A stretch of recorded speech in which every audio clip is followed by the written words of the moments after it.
hearing over what many are calling mixed messages from senior officials of the Trump administration. And we should note here also that in the immediate aftermath of those first attacks on Friday by the United States against Iran, there was a sort of understanding that President Trump would not be pursuing or seeking to make this a prolonged conflict, a sustained conflict, that President Trump, someone who very politically savvy and understands very well the optics of what it would look like for American service members to be returning to the United States from Iran in caskets draped in American flags, would be not a good optic for him politically, especially with the midterm elections coming up later in November. So very well the optics of what it would look like for American service members base to be returning to the United States are killed from Iran in caskets draped in American flags to his base, which is not a good optic for him politically, especially with the midterm elections coming up later in November. So very well the optics of what it would look like for American service members so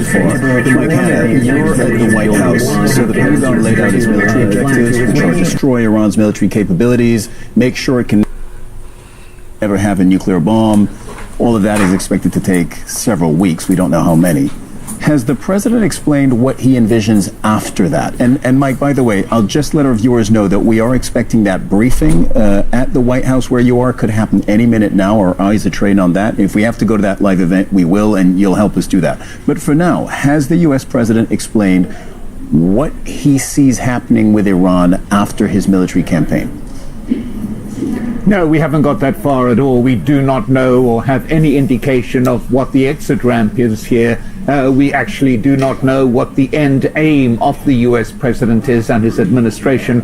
At what point will the administration and President Trump believe that the aims have been achieved? We do not know any of that. We are waiting to hear from the press secretary. The podium is up there waiting for her to come in, and maybe some light may be cast on some of these questions, but they are very fundamental questions which will be asked in the Senate debate, which will be going on ahead shortly. But there have been no clear answers. We've heard repeatedly from President Trump as to what the operational aims are. We've heard that from the Pentagon as well, but we haven't heard what the end aim is, what the final thrust, the final objective of this operation is. And as Manny was saying a little bit earlier, the longer this conflict lasts, the more problematic it gets politically for the president domestically. So those are the issues that are being faced here, but President Trump not confronting them. He also, and this is very important, has not given a time frame. He has facilitated in a way on a time frame, speaking at the beginning of the conflict 3 to 4 days, that then suddenly went to 4 weeks or more, and now we hear from the Pentagon that there is no timeline on this, that the operations will continue until the objectives are achieved, without saying what the objective is. So it's how long is a piece of string is basically the fundamental question we're looking at. Yeah, back to Capitol Hill for this fundamental question of how much support or pushback there is for this war in the country. Heidi Jo Castro, you have obviously your finger on the pulse of Congress. How much support versus pushback are you seeing there and even beyond Congress? Well, Sarah, among Republicans here on the Hill, we're hearing pretty much ironclad support for the administration launching these attacks on Iran, save for Rand Paul. Of course, that's the senator who is co-sponsoring this War Acts resolution along with the Democrat Tim Kaine. But again, that resolution unlikely to have much traction today or through the House. But we did hear strong words, strong rebukes coming from the Senate Minority Leader Chuck Schumer earlier in the day, responding to that update from the Pentagon, saying that it sounds like, he said that the U.S. was just getting started in this war, that it seemed open-ended and was expanding, and he feared that eventually Trump might order U.S. boots on the ground in Iran, which he pointed out is very much opposed to by the U.S. public. In fact, so far this war has been deeply unpopular with the general American electorate, with only 1 in 4 saying that they agreed, that they approved with these decisions taken by Trump. And so just as Manny was saying, this might be the ultimate check on Trump's powers here. If Congress does not enact these war resolutions and does not take that constitutionally ordained authority, then it might be the U.S. electorate in the upcoming midterm elections. I've been hearing on the streets from Americans, including Trump supporters themselves, saying that they do not like where this is headed. They're very concerned with the open-ended nature of this conflict, and they might take that out against Trump in the polls in November. Let's see what we can learn from Iran now. On day 5 of this conflict, Mohammed Val is in the Iranian capital. Mohammed, the U.S. says it has destroyed the Iranian Navy and is about to achieve complete control of Iranian skies from a military standpoint. What are you able to report, and what, if anything, is the Iranian Revolutionary Guard saying? Yes, Cyril, in terms of explosions, the loudest explosion heard in the northern part of Tehran just a while ago, and that's just one of many today. We have many cities that have been targeted aside from Tehran. We have Bushehr, we have Asfahan, we have Qazvin. Qazvin, where 6 people were killed, and also eastern Azerbaijan in the northeast of the country, where 55 people have been killed. So the death toll is rising, and the scope of the bombardment is also widening. So the Americans are true to their promise, and the Israelis, they are widening this war here in Iran from the air, and it is hurting. Civilians are being killed, and the devastation is getting more and more visible. But at the same time, the Iranians are still defiant, and they have announced, the Revolutionary Guard has announced the 18th wave of the True Promise number 4 campaign to resist and to defend the country. It takes a bit to get the details of the targets that have been hit or targeted by this 18th wave, but we understand that there is a lot of damage, according to the Iranians, being inflicted on the enemy. They are talking about a widespread range of targets inside Israel over the day, and also about ships that have been targeted. One of them is still on fire in the Strait of Hormuz, in respect to their promise of closing the Strait of Hormuz as a part of this campaign. And there's also reports of other explosions and other drones sent against U.S. targets in Kuwait and North Iraq. Nida Ibrahim is in Ramallah in the occupied West Bank. Nida, on your end, what's the news out of Israel on day 5 of this military campaign?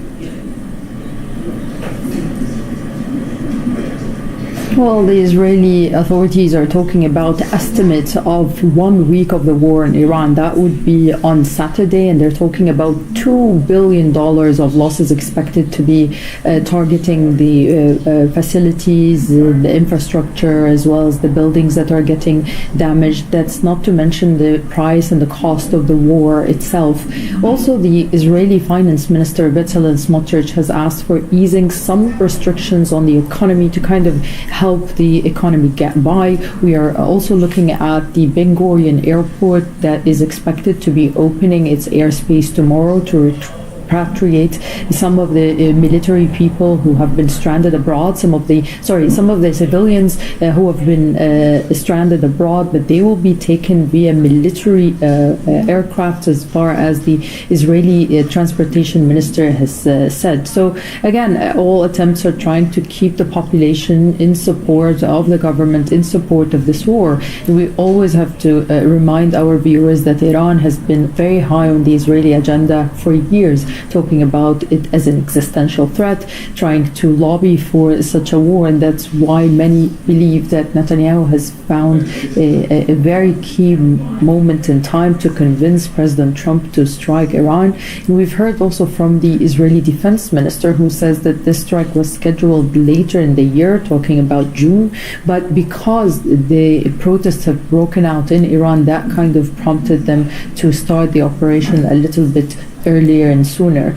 But again, for the Israelis, this is an important war. They're all rallying for now around the flag, trying to say that this is a very key battle that needed to be taken, but it remains to be seen how long can that support remain for the government if Iran indeed uses this very slow and tactical missile launching towards Israel that will kind of exhaust the population if it lasts beyond weeks. Yeah. And here in the Gulf, Qatar's Prime Minister and Foreign Minister Sheikh Mohammed bin Abdul Rahman Al Thani has held a phone call with Iran's Foreign Minister Abbas Araghchi. This is, of course, in the context of Qatar having been attacked multiple times in the last few days by Iranian drones and missiles. The statement after the call, this is the Qatari statement, said, the Prime Minister firmly rejected claims by Iran that the missile attacks were directed solely at U.S. interests. The facts on the ground clearly show that the attacks struck civilian and residential areas inside the state of Qatar.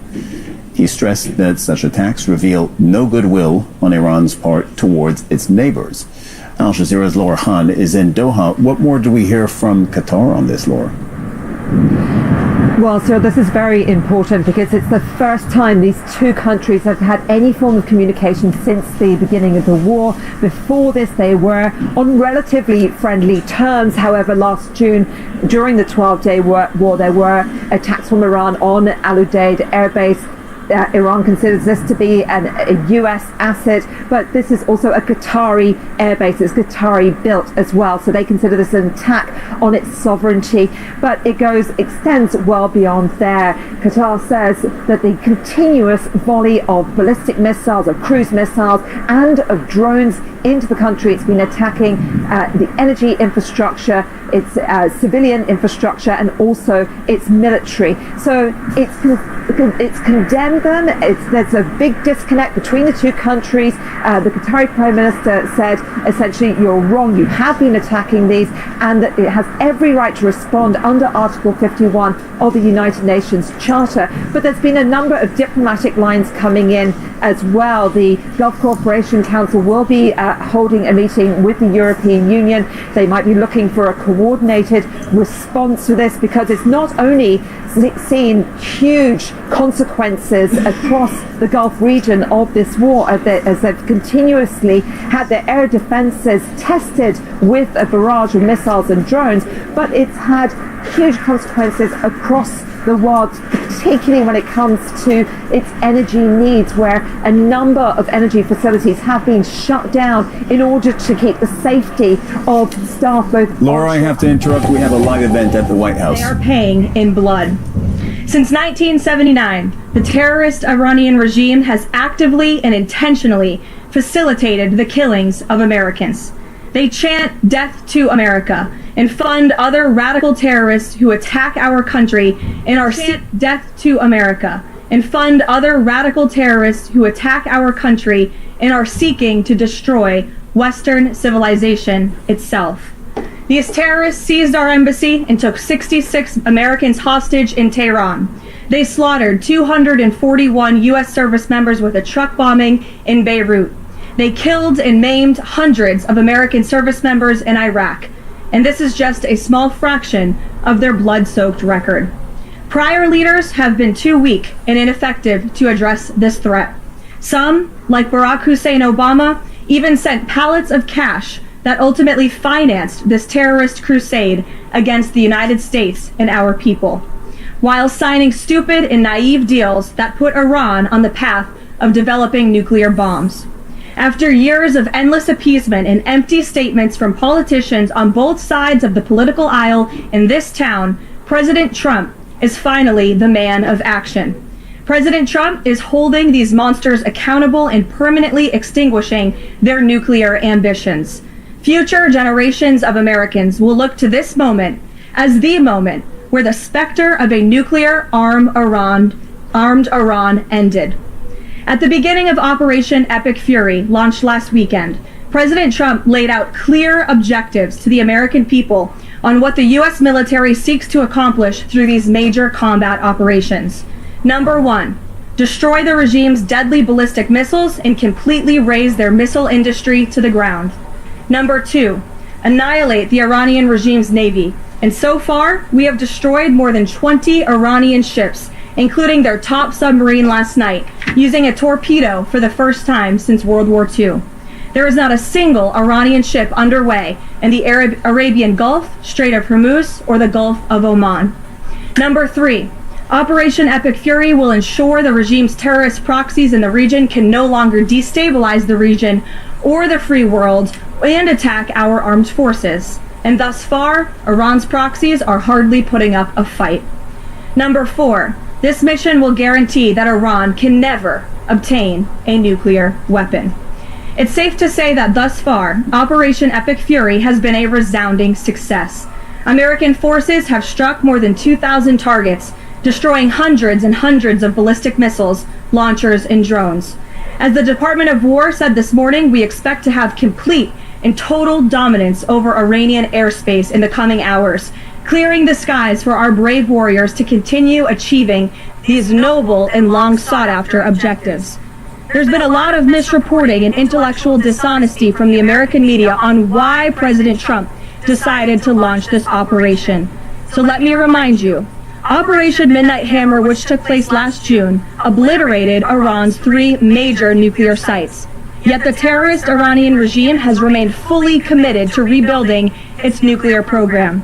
How do we know this? Because Iran has pursued this path of war and violence despite President Trump dispatching 2 of his top and most trusted negotiators to engage in exhaustive and good faith negotiations to try and reach a deal. And the world knows this president's preference is always peace and diplomacy first. Look no further than the 8 additional global conflicts he has ended in the past year as proof. Unfortunately, the terrorist Iranian regime refused to negotiate in good faith. They chose this path of violence and destruction, and they are reaping the consequences of their horrible decision. The regime did what they always have done. They lied, they delayed, they tried to string the United States of America along. They wanted to buy themselves time to continue building ballistic missiles and other deadly weaponry that could harm our U.S. personnel and troops in the region, and to continue aggressively pursuing their unacceptable nuclear ambitions. U.S. negotiators offered to lift crippling sanctions on Iran and even provide nuclear fuel to Iran at no cost to support a civil nuclear power program. They additionally had the opportunity to accept U.S. support as an investor in potential projects to develop peaceful nuclear energy together under a mutually agreed upon framework. Yet in response, Iran would have to forfeit their enrichment capacity once and for all. But Iran rejected. They accepted none of these generous and unprecedented offers by the United States. Simply put, they refused to say yes to peace. And their refusal made clear that their number 1 priority was building a nuclear weapon with which to threaten the United States of America. Again, the country they have been chanting death to for nearly 5 decades. Let me state this again clearly. Iran rejected the path of peace because the terrorists in charge of this regime wanted to build nuclear weapons to use against Americans and our allies. President Trump made the determination, a courageous determination and decision, that the path the United States was on with Iran had only one outcome: massive death and destruction at the hands of a nuclear-armed terroristic regime. That path of death and destruction and threats against the American people have ended with Operation Epic Fury. Operation Epic Fury has forged a new path that will better ensure the security of the United States and our people.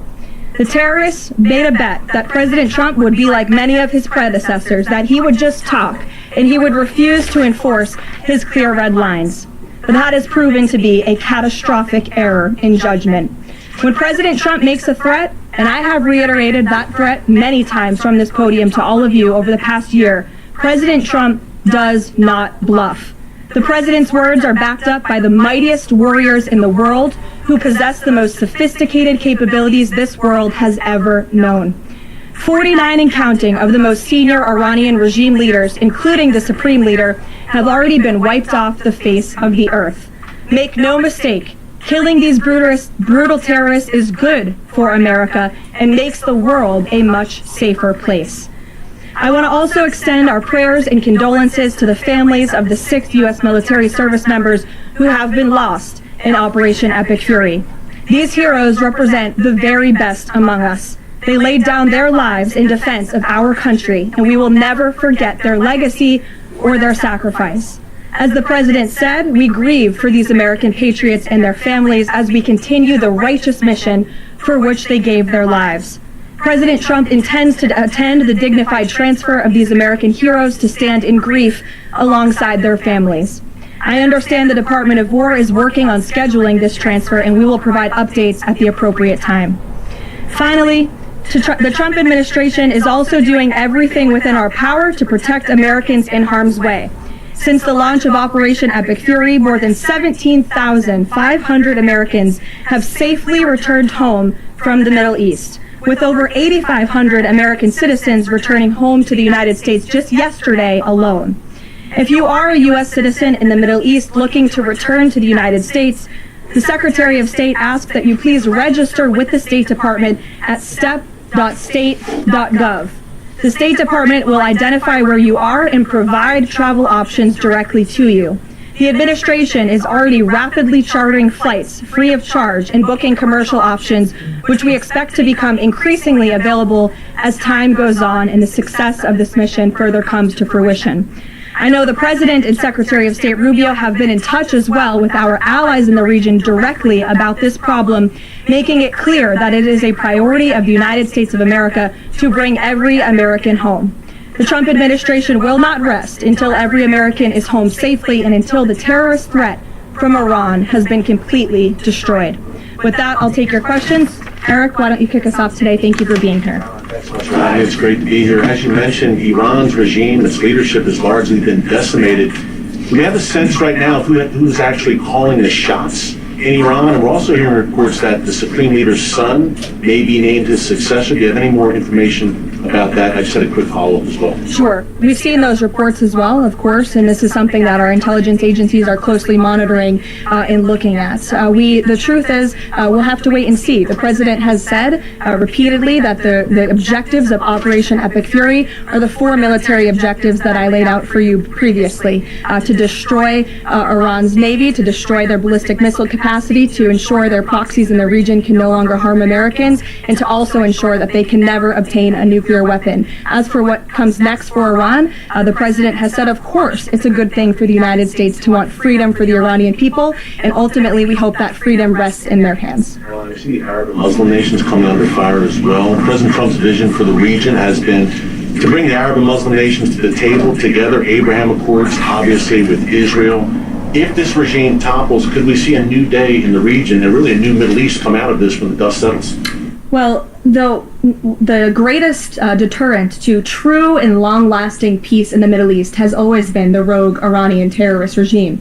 And our Arab and Gulf partners in the nation admit that, as well as, of course, our close friend and ally Israel. We have seen all of the Arab partners in the region come together during this time on the phone with President Trump, many of them commending him for this bold and brave action to protect American troops and our bases in the region that are housed in many of these Arab and Gulf states. And I know that many of these regional partners are contributing their air defense capabilities as well. Jordan, Bahrain, Saudi Arabia, the UAE, Qatar, Kuwait, and the president continues to be engaged with all of them. Welcome. Garrett. Also, to humor me, Axios, I think, was the first to report this morning this phone call between the president and Prime Minister Netanyahu, saying that Netanyahu had given the U.S. this information about where the Ayatollah would be and that he'd be with his deputies on Saturday. How important was that information in the president making the decision to strike where and when he did? I think it was important with respect to the timeline, but I think the president, prior to that phone call, had a good feeling that the Iranian regime was going to strike the United States assets and our personnel in the region. And the president was faced with a choice. Does the United States of America use our military and our capabilities to strike first, to take out this threat that has been threatening our country and our people for 47 years, or is he going to, as commander-in-chief, sit back and watch as the rogue Iranian regime attacks our people in the region? That's obviously an unacceptable decision. For the second choice there is unacceptable to the president, which is why he made this decision. As for where the Ayatollah was going to be, that obviously had an impact on the timeline of the operation, but not quite the president's decision in its entirety. And then on the way the public is viewing this, we were sitting here last week, I asked you if the president was going to make this a big part of the State of the Union, if he felt like he had to sell the possibility that he'd do strikes like this. We're now 5 days on. He hasn't done kind of the traditional speech to the nation part of it. Does the president believe the country supports the actions that he's taken so far in Iran? I think he does, and I think the president knows the country is smart enough to read past many of the fake news headlines produced by people in this room that this action was unjustifiable. Again, this is a rogue terrorist regime that has been threatening the United States, our allies, and our people for 47 years. And the American people are smart enough to know that. And they've also been smart enough to listen to the president himself, not just over the past year in this second term, but during his first term as president, and also for the past 40 years of his life. This is a president who has been remarkably consistent on this issue, that Iran can never obtain a nuclear weapon. And the president tried peace through diplomacy exhaustively and extensively. He and his team gave it their best go, and the president ultimately came to the determination of that peace was not a pursuable path. The Iranian regime, they want death, they want destruction, they want to kill Americans, and that's unacceptable to this president. It's intolerable to him as commander-in-chief. Jackie. Thank you, Caroline. Obviously seen the update from the State Department on the 17,500 Americans that have already come back, including some 8,000 just yesterday. There are still 6,000 that are looking to get out, as I understand it. And just in the context of what you just told Garrett about the president's decision on a timeline, if he had decided to do this strike before receiving, the specific intelligence about the meeting on Saturday, should there have been more done in advance of the strikes to try to get those Americans in the region resources and information to get home before day 3 of the war? There was many signs put out by the State Department, and I wish that everyone in this room would report on them. The Secretary of State issued level 4 travel advisories dating back to January for many of these countries in the region. On January 14th, the U.S. mission to Saudi Arabia advised personnel and Americans to exercise increased caution and limit non-essential travel to any military installations. On February 11th, the U.S. Department of State Consular Affairs shared a list of countries with level 4 do not travel advisories. You can't be much more clear than that. Do not travel to these following countries. On February 23rd, the U.S. Embassy in Lebanon ordered non-emergency government personnel and family members to leave Lebanon due to safety risks, and we helped them do that. On March 2nd, the State Department urged U.S. citizens to depart Lebanon immediately.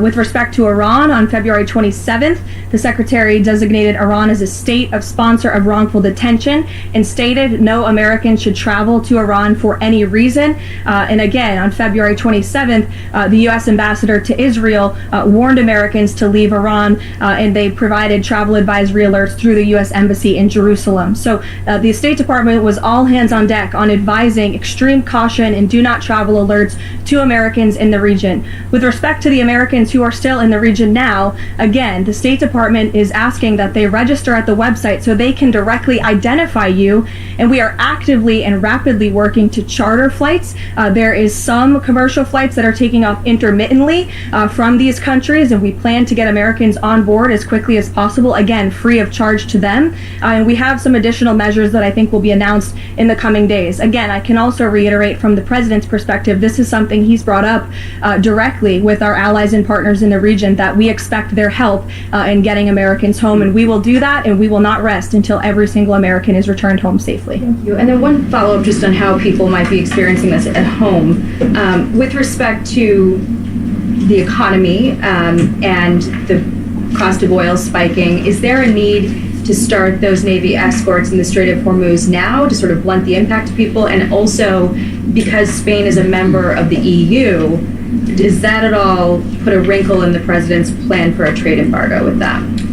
With respect to Spain, I think they heard the president's message yesterday loud and clear, and it's my understanding over the past several hours they've agreed to cooperate with the U.S. military, and so I know that the U.S. military is coordinating with their counterparts in Spain, but the president expects all of our European allies, of course, to cooperate in this long sought after mission, not just for the United States but also for Europe, to crush the rogue Iranian regime that, again, not only threatens America but also threatens our European allies as well.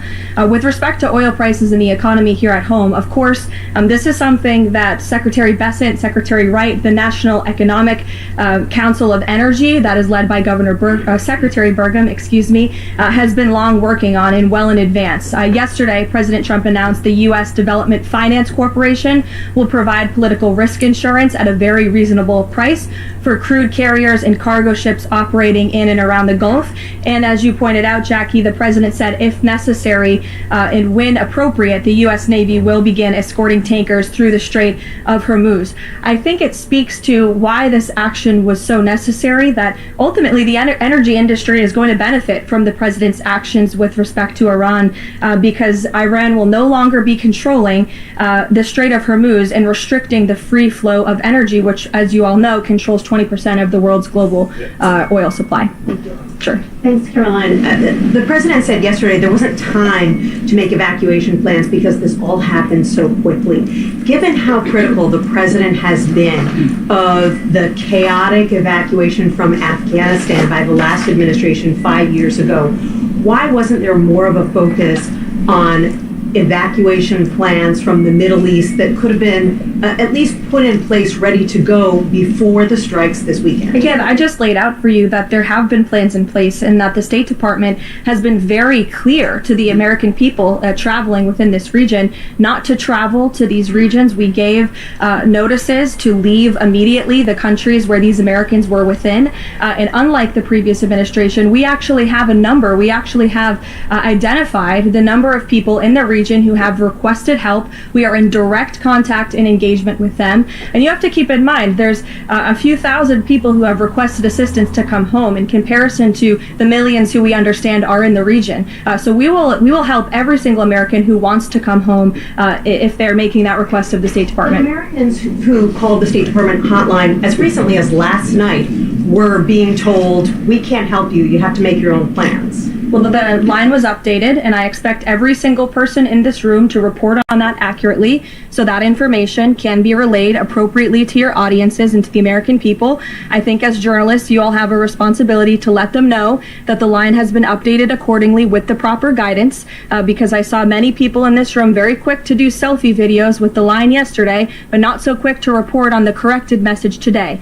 So that is something the administration quickly worked to address, and we have fixed that problem. However, we're also pointing to people to the website, again, to register so that we know exactly where you are. So when there are commercial flights moving into that area, when there are chartered flights moving into that area, we can get Americans on planes as quickly as possible. Do you have any details on how many charter flights have been able to get out of the region so far with Americans on board? I don't have an exact count for you, but I know that we're working on chartering many flights. As soon as we were doing it yesterday, we're doing it again today.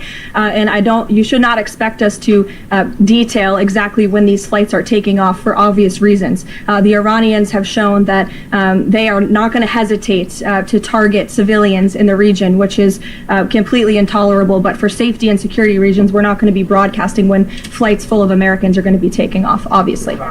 Danny. At the top there, you said that the Iranian regime is being absolutely crushed. Can you explicitly say then whether or not regime change is a goal of President Trump's operation? The goals of this operation have been made very clear, Danny, and the president has said them in his speech when he launched this operation and released that video in the middle of the night to all of you and to the world. The stated military objectives of Operation Epic Fury are as follows: eliminate Iran's ballistic missile threat, destroy their naval capability, disrupt missile and drone production infrastructure, sever their pathway, and end their pathway to nuclear weapons. And I can report, as you all saw from the Pentagon today, that thus far this operation has been remarkably successful. Again, we're moving towards complete and total control of Iranian airspace. We have continuous 24/7 strike operations ongoing. We've had more than 2,000 targets that have been struck, nearly 2,000 munitions have been employed. The first 24 hours of this campaign were described nearly as twice the scale of the 2003 shock and awe campaign. And we've seen that the enemy, the Iranian rogue regime, their retaliatory strikes against the United States and the threat reduction has reduced significantly. If you look at the Iranian ballistic missile launches, they're down 86% from day one levels. So while the United States military continues to increase its complete dominance over this rogue regime, they are weakening day by day. Regime change is not a phrase that you would want to use. Again, Operation Epic Fury, I just detailed the goals and objectives of this very quickly. But obviously, as the president has said numerous times, do we want to see Iran being led by a rogue terrorist regime? No, of course not. So any day the United States of America is taking out a terrorist is a good day for our country and a good day for our people. So, given that point that you just make about the United States wouldn't mind seeing the government overthrown, certainly President Trump has talked about wanting to see Iranians overthrow the government. Has the president considered at all kind of how he views a U.S. role, if any, in Iran post-conflict? I think it's something the president is actively considering and discussing with his advisors and his national security team. But again, right now, the focus, minute by minute, hour by hour, day by day, is on ensuring the quick and effective success of Operation Epic Fury. Sure. Go ahead. I want to ask you about the U.S. munitions stockpile. I don't even know who's speaking because I wasn't looking at you. You can ask a question and then I'll go to you. I want to ask about the U.S. munitions stockpile. President Trump posted on Truth Social on Monday that the U.S. still has a good supply of weapons, but that we still, we're not where we need to be. What does he mean by that? And does President Trump then want to ask on Congress to pass a supplemental to increase funding for missile interceptor systems like the ones being used to defend U.S. bases in the Middle East from Iranian missiles? I don't have any updates for you on congressional asks from the president. As you know, under this president, we have significantly increased our defense budget, which is a good thing for the United States, for our national security, and for protecting our homeland. With respect to munitions, ammunition, weapon stockpiles, the United States of America has more than enough capability to not only successfully execute Operation Epic Fury, but to go much further. And we have weapon stockpiles in places that many people in this world don't even know about. However, the president in that post was pointing out that unfortunately we had a very stupid and incompetent leader in this White House for 4 years who gave away many of our best weapons for nothing, for free, to another country very far away by the name of Ukraine. So the president was pointing out how that was an unwise decision, but nevertheless, don't doubt the strength and the might of the American military. And I will also add, President Trump has rightfully been calling on defense contractors in this country to rapidly and aggressively produce American-made weapons because they are the best in the world, and the president always likes to get things done as quickly as possible, and so he's been quite vocal in his efforts to try to speed up our defense industry to protect our homeland. Caroline, go ahead. Caroline, could you tell us about the president's current thinking about ground troops and whether they could be used, if they were to be sent into Iran, what would they be used for? What's the situation? Well, they're not part of the plan for this operation at this time, but I certainly will never take away military options on behalf of the President of the United States or the Commander-in-Chief, and he wisely does not do the same for himself. I know there's many leaders in the past who like to take options off of the table without having a full understanding of how things could develop. So again, it's not part of the current plan, but I'm not going to remove an option for the President that is on the table. Sean. Did the United States airstrike a girls' elementary school and kill 175 people? Not that we know of, Sean, and the Department of War is investigating this matter, and I would just tell you very strongly, the United States of America does not target civilians, unlike the rogue Iranian regime that targets civilians, that kills children, that has killed thousands of their own people in the past several weeks, and uses propaganda quite effectively, and unfortunately many people in this room have fallen for that propaganda. So I would caution you from pointing the finger at the United States of America when it comes to targeting civilians, because that's not something that these armed forces do. Reagan. Thanks, Caroline. Prior to the Iran conflict, the SAVE Act was really the focus of the news cycle. Is the SAVE Act still a priority for the administration? Absolutely. Could you just provide an update on the administration's talks with Congress to get the SAVE Act through? SAVE Act is absolutely still a priority for this president and the administration. The focus, of course, of much of the president's time right now is on ensuring the success of Operation Epic Fury, but the president can walk and chew gum at the same time, and he's very much continuing to focus on the issues that matter here at home for the American people, including the passage of the SAVE Act, including on bringing down the cost of living, which is why you'll see the president in about an hour and a half at the Ratepayer Protection Pledge Roundtable, where he will be sitting with big tech tech companies, with AI companies who are building in communities across the country and have pledged to pick up the cost of the electricity tab in these small towns and communities across the country, which is a great thing for American consumers. So you'll be hearing from the president directly on this very important domestic agenda item later this afternoon, and it's something that he mentioned in his State of Union address. So check it off the list as another promise made and kept by this president. Sure, go ahead. Caroline, I just wanted to get back to Danny's question. So those 4 objectives that you read out do not explicitly include regime change. If those objectives were achieved and the Islamic Republic still existed, would that be an acceptable outcome? It's a hypothetical question that I'm not going to engage in. Again, right now, the president and the commander-in-chief are focused on executing the success of Operation Epic Fury, which we are already doing so in a very tremendous and impressionable way. Stephen. Thank you, Caroline. 2 questions. The Trump administration reportedly is considering arming Kurdish forces in the hopes of inspiring a popular uprising in Iran. Can you comment on that report?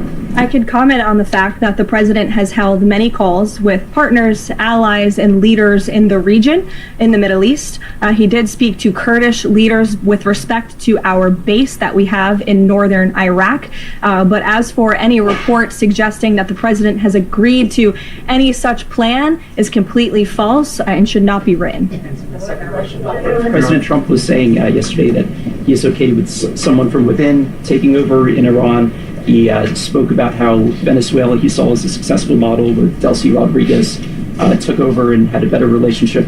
Iran's President Pezeshkian, he took office in 2024 as a relative reformer. He's part of a 3-man council now replacing the supreme leader. Does President Trump see him as a potential successor who is more pliable? Again, that's another hypothetical, and I haven't spoken to the president about this specific individual, so I don't want to get ahead of him on any assessments that should be made. Thank you. Yesterday, the president acknowledged that oil prices will be a bit high. As for gas prices here in the U.S., what is the admin doing right now to counter that? I mean, should they skyrocket? Is there a plan to help Americans right now with those higher gas prices? And then a second question. On the rash that was on the president's neck, the White House physician said it was a preventative skin cream that he was using, but why is the president using this cream? What are they trying to prevent with this cream? To your second question, I don't have anything additional to add to the physician statement that we provided to all of you on those questions, but I know the statement said that the redness on the neck will dissipate within the next couple of weeks. To your first question about oil prices, thank God we have a president who has exuded American energy dominance over the past year, an administration that is wholeheartedly focused on keeping prices stable as best as we can. Of course, this operation is temporary to protect the homeland, but crude oil prices did fall yesterday. They remain stable today after the president announced steps to ensure the stability in global energy markets. Again, those include the DEC offering reasonably priced political risk insurance and the potential for the U.S. Navy to provide protection for the flow of energy through the Strait of Hormuz. It is the president's belief and his economic team's belief that the economy continues to be very strong. It's robust and will be able to weather any of the temporary impacts of Operation Epic Fury. John. Thanks a lot, Caroline. Just to follow up to that, the timeline for making the Strait of Hormuz safe for oil tankers to transport their oil through the strait, what is that timeline, and what can the president do to speed up that timeline? I don't want to commit to a timeline, but certainly it's something that is being calculated actively by both the Department of War and the Department of Energy. They're working very closely. Both secretaries are in all of the briefings on this subject with the president, and this is, again, something they're monitoring. And if and when necessary, the United States Navy will provide assistance to escort oil tankers through the strait. Sure, in the blue. Thank you, Caroline. You're not in blue, Andrew. Go ahead. Yeah, thank you. Well, I guess you are, sort of. I'll go to you after. You had mentioned about the commercial aircraft being used for the evacuations. What about the use of military aircraft? Would that happen in conjunction with Correct. That or a subsequent to? That is something that is definitely underway, and of course we're going to use that in conjunction. We want as many planes, whether they're chartered, commercial, or military, taking Americans out of the Middle East and returning them safely home. So yes. Andrew, go ahead. You're welcome. At the top of the briefing, you listed a long list of grievances against the Iranian government, going back to the takeover of the embassy in '79, barracks bombing in the 80s, etc. But no one from the administration has laid out the imminent threat that was supposed to be taken care of by this. And the rationales offered by, say, Secretary Rubio, the President's National Security Advisor, said that the threat was retaliation against American interests from Iran after Israeli strikes. The President says it was his own feeling that Iran was going to attack. Why is it that across the administration you can't say what the imminent threat against the United States was that required us to launch this? And also, Prime Minister Starmer told Parliament today that his reason that he didn't allow the use of British bases was that he was not satisfied that there was a lawful basis and a viable, thought-through plan. Was there an attempt to provide the UK government with a legal basis for these strikes and a viable, thought-through plan? To the first question, I completely reject the premise of your question. You have had the President of the United States, the Secretary of War, the Chairman of the Joint Chiefs, the Vice President of the United States, the Secretary of State, and now I am out here today to explain to you exactly what led the President to make the decision to launch Operation Epic Fury. And President Trump does not make these decisions in a vacuum. This decision to launch this operation was based on a cumulative effect of various direct threats that Iran posed to the United States of America, and the President's feeling based on fact that Iran does pose an imminent and direct threat to the United States of America, based on the fact that they are the world's leading state sponsor of terrorism, based on the fact that they were rapidly and aggressively building up their ballistic missile program to give themselves immunity within their country alongside their navy, so that inside their country they could continue to create nuclear weapons and nuclear bombs, which would of course pose a risk to Americans in the region and even Americans one day here at home. And then another point on this is the President found that through these extensive, exhaustive, failed negotiations with Iran, that they were hell-bent on death and destruction. So again, the President was not going to be just another president on a very long list who sat back and stood by and passed the buck of this direct threat to the next administration. The President had a feeling, again, based on fact, that Iran was going to strike the United States, was going to strike our assets in the region, and he made a determination to launch Operation Epic Fury based on all of those reasons. And I would like the media to actually report on all of them, rather than just picking sound bites from one person in this administration and saying, oh, they're contradicting the other person. No, again, these decisions are not made in a vacuum. They are made by the President's feeling that Iran was going to strike the United States and our assets in the region, and he was not going to sit back and watch that happen. The determination was made that the President was going to strike first alongside Israel, and that has obviously been proven to be the right decision and an effective one at that. Libby, go ahead. Thank you, Caroline. A two-part question for you guys. First, has the President spoken with the family members of those U.S. service members that were killed?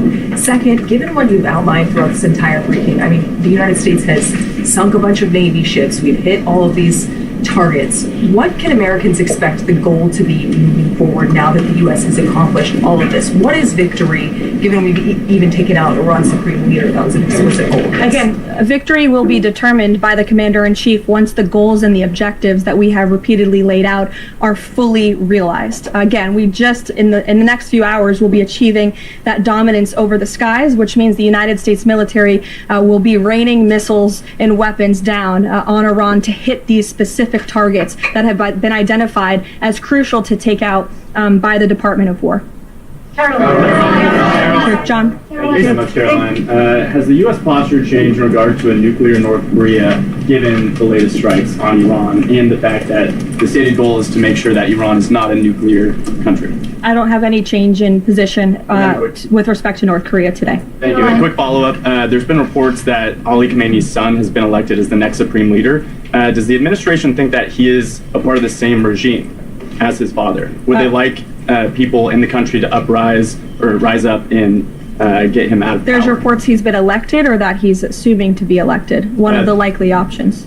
Pardon me, what was that? That he's one of the likely options or that he has been elected. Okay, so we'll wait to confirm until someone actually is. Caitlin. You just mentioned that the president is going to attend the dignified transfer for these families. Given what Secretary Hegseth said this morning, is it the position of this administration that the press should not prominently cover the deaths of U.S. service members? No, it's the position of this administration that the press in this room and the press across the country should accurately report on the success of Operation Epic Fury and the damage it is doing to the rogue Iranian regime that has threatened the lives of every single American in this room. If the Iranian regime had their choice, they would kill every single person in this room. And so we can all be very grateful that we have an administration and that we have men and women in our armed forces who are willing to sacrifice their own lives for the rest of us in this room and for every American across the country and for every troop that is based in the Middle East. That's what these... Secretary Hegseth was complaining that it was front page news about these 6 service members who were killed. That's not what the secretary said, Caitlin, and that's not what the secretary meant, and you know it. You know you are being disingenuous. There is not...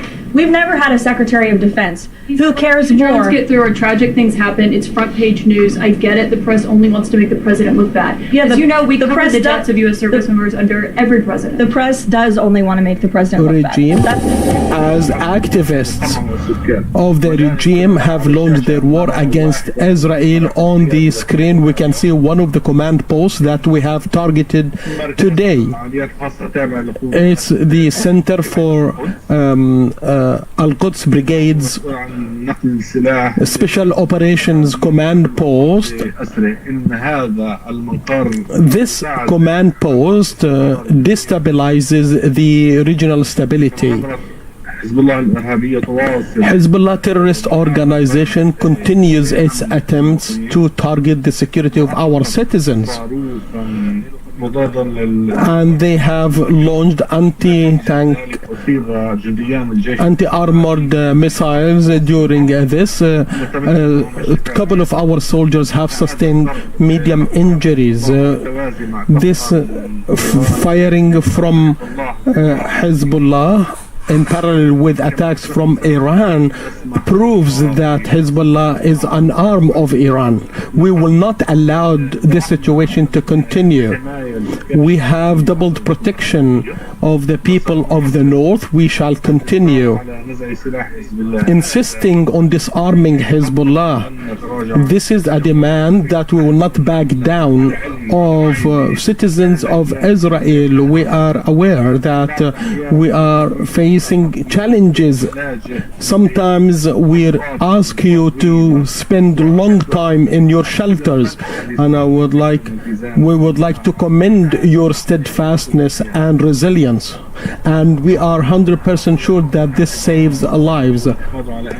Our primary concern is protecting you. We review all the conditions and the situation around the clock, and you need to understand that we will never expose you to danger. Question: is your order to evacuate all Lebanese citizens north to the north of Litani River? Does this mean you are going to control the region? The military asks civilians to evacuate their areas to protect them. Once again, they reside and dwell in locations where Hezbollah operates, and we are going to attack them. Hezbollah is an arm of the Revolutionary Guard, and we work toward increasing protection of the northern parts. Question: do you believe that your military action would lead to toppling the regime? Answer: I am 100% sure that we have launched this campaign to eliminate the existential threat against Israel. The objective of this campaign is to eliminate threats against Israel, and this is what we are doing to continue attacking the regime. We have struck their leadership and many of its components, and we shall continue. We will strike even deeper all the time until we eliminate the existential threat. Is the combined firing against Iran and Hezbollah are planned? The answer is true. Today we have launched missiles simultaneously. אבל כשאמרתי את זה, אין ספק שחיזבאללה הוא עובד אצל משמרות המהפכה באיראן. הוא זרוע של משמרות המהפכה באיראן. הוא מחריב את לבנון. הוא פועל נגד האינטרסים של לבנון. אנחנו נמשיך לפגוע בו. שאלת כאן חדשות.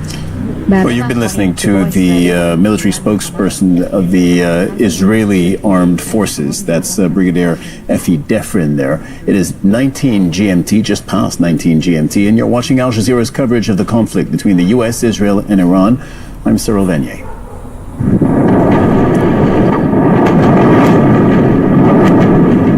The U.S. and Israeli strikes have been hitting cities across Iran. These are the latest pictures from northern Tehran. Since Saturday, U.S. and Israeli attacks across the country have killed more than 900 people, according to the Health Ministry. Speaking just moments ago, White House Press Secretary Caroline Leavitt has defended President Donald Trump's rationale for going to war. The president had a feeling, again, based on fact, that Iran was going to strike the United States, was going to strike our assets in the region, and he made a determination to launch Operation Epic Fury based on all of those reasons, and I would like the media to actually report on all of them, rather than just picking sound bites from one person in this administration and saying, oh, they're contradicting the other person. No, again, these decisions are not made in a vacuum. They are made by the president's feeling that Iran was going to strike the United States and our assets in the region, and he was not going to sit back and watch that happen. The determination was made that the president was going to strike first alongside Israel, and that has obviously been proven to be the right decision and an effective one at that. Turkey has become the latest country to intercept an Iranian missile. A ballistic missile fired from Iran towards its airspace was shot down by NATO's air defenses in the eastern Mediterranean. The Pentagon says it doesn't anticipate that this incident will bring NATO into the war. And the Pentagon has also released footage of its submarine torpedoing an Iranian naval vessel in the Indian Ocean. Sri Lanka rescued 32 submariners after receiving a distress call.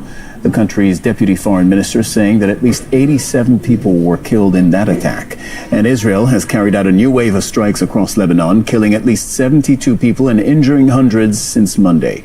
It has struck what it's called Hezbollah infrastructure in southern Beirut. The Israeli military has also made ground incursions into several towns in southern Lebanon. Well, we're live in Tehran, in Qatar's capital Doha, in Ramallah, that's in the occupied West Bank. We're also live at the White House, and we're on Capitol Hill. First, Mohammed Val, who is in the Iranian capital for us.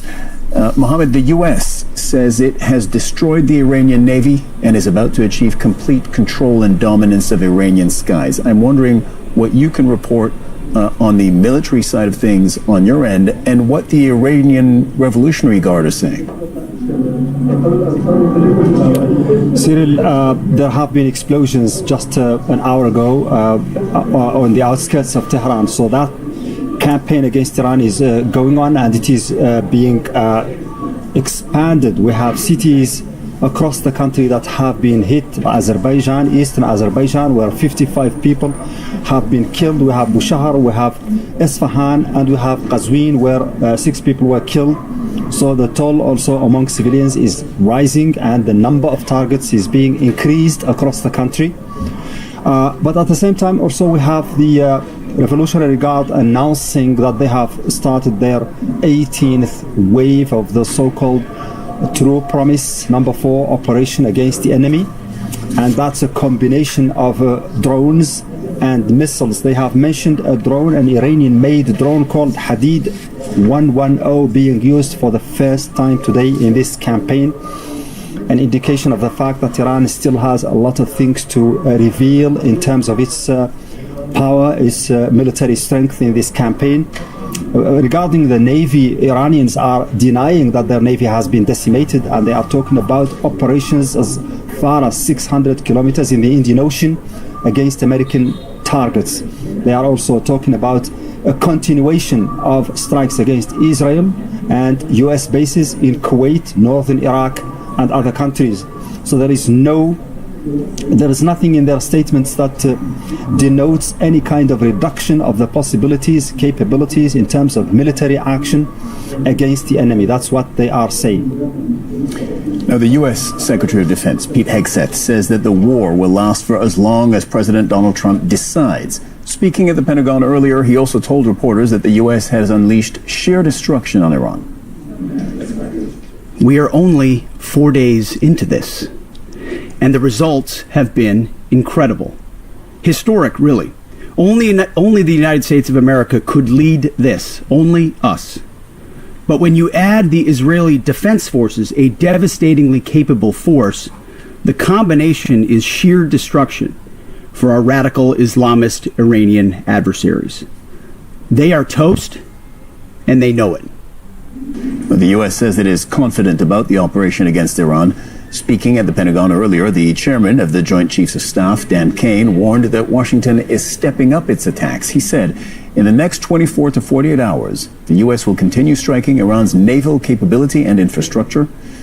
Kane said 500 ballistic missiles have so far been launched, at least by Iran, as well as more than 2,000 drones. But he stressed that the number of ballistic missiles fired has declined by 80% since the first day of fighting, and it's in similar proportions with drones. Manuel Rapallo is in Washington, D.C. You followed that briefing, Manuel. We're 100 hours into this war. Walk us through into a little bit more detail, if you wouldn't mind, what the U.S. military is saying about what it's achieved so far and what the priority is moving forward. That's right, Cyril. We heard a little bit of that sound from Secretary of Defense Pete Hegseth in your introduction there. This was a news conference that the Defense Secretary held along with the Chairman of the Joint Chiefs of Staff, General Dan Kane. This was more than anything else an update, an operational update on military advances for Operation Epic Fury that the United States continues to conduct in conjunction with the Israeli military. Secretary Hegseth said in no uncertain terms that America is winning. He touted the sinking of an Iranian warship by a U.S. torpedo, something that he says has not occurred since World War II. He spoke about U.S. air and naval superiority, the undermining of Iranian naval assets, as well as what exactly the United States has flying in the skies over Iran, B-2 bombers, stealth fighters, as well as U.S. drones. They spoke at great length, both the Defense Secretary and the Chairman of Joint Chiefs, about exactly what has been achieved so far, the targeting of Iranian missiles, the neutralizing of Iranian missiles, and also one thing that I found interesting was General Kane also spoke at length about other objectives, including undermining Iran's ability to hold influence outside of its borders. The Secretary of Defense saying that Iranian leadership has all been killed at this point. But again, this was a news conference that was very much an update in terms of military objectives and military advances by the United States, but it was also an attempt by the Secretary of Defense to mitigate some of that pressure and criticism that we've seen mounting over the course of the last few days regarding those objectives themselves, the clarity of what the United States is hoping to achieve and how exactly these objectives suit U.S. interests. Yeah, Manny, thank you very much. I want to introduce Paul Musgrave, who's joined us in the studio. He's an associate professor at Georgetown University, Qatar, and focuses on U.S. foreign policy. A couple things. I think the first one, I'd just like your thought on the military progress of the campaign so far. Not the politics, not the future. We'll do that in a second. The U.S. is saying unmitigated success, that they've downed the Navy, that they've made a lot of headway to getting rid of many of the ballistic missiles. They want to keep going, and that they're about to have complete control of Iran's skies. Well, I think that the air war, it's no surprise. We all learned last year during the 12-day war that Iran's air defenses were weaker than were assumed. those were already depleted. The United States has succeeded there in concert with Israel. The naval war, more of a surprise, but still, the United States Navy versus the IRGC Navy and the Islamic Republic's Navy. Obviously, that's going to happen. Ballistic missiles, if you're on the ground here, you might be a little bit more skeptical about that because we still hear the intercepts. People still are very grateful for the defenses, but also a little bit nervous about how long they could hold out. But then what you did not hear about was the drones. Iran is a world-leading manufacturer of cheap drones like the Shaheds, which we've seen used increasingly, and those are the sorts of things that we're not hearing about. But all these statistics, all these data points, these are something that when we talk about strictly military applications, yes, those are indications I'm sure the Pentagon is very happy with. Now, Caroline Leavitt, the White House spokesperson, was asked a really interesting question. You were in the studio moments ago listening to this with us, and she was asked, look, if the U.S. military can actually complete and achieve its specific military goals, getting rid of ballistic missiles, getting rid of the Navy, achieving airspace dominance, and attacking Iran's armed groups in the region that are allied with Iran. It's still a big if, but if you achieve all those things and the government of Iran hasn't changed, you still have the political system in place, then what? Do you consider that you've achieved your goals or not? She didn't answer. No, there were several points in that press conference where very specific questions about what the United States endgame is, what a victory condition would look like for the United States, where Leavitt, who is she is going to go after the jugular, just backed away, which makes me wonder if she is holding open options for President Trump rhetorically to find one of those off-ramps that people are talking about and which I'm sure that regional governments are looking for very hard. The big complication here is that the United States has its interests and agenda, but this is a two-country war, and Israel has very different interests and agendas. So we might be seeing some daylight here, some attempt to create space, but there's another player here that will also shape the outcome. And Israel has already said, in fact, that whoever is chosen as a possible next successor, if it's within this framework and if it has anything to do with the Iranian Revolutionary Guard Corps, that person is already and preemptively marked for assassination. So we know that for Israel, they won't accept anybody that the IRGC might choose or who might come out of the clerical establishment they wouldn't accept anybody like that as a possible next leader in Iran, and the U.S. just didn't want to engage with that. What do you think are plausible scenarios based on where we are on day 5, 100 hours into this conflict? 100 hours is a magic number. That is when, in the 1991 U.S. war, the coalition war against Iraq, 100 hours of ground campaigns and the United States declared victory.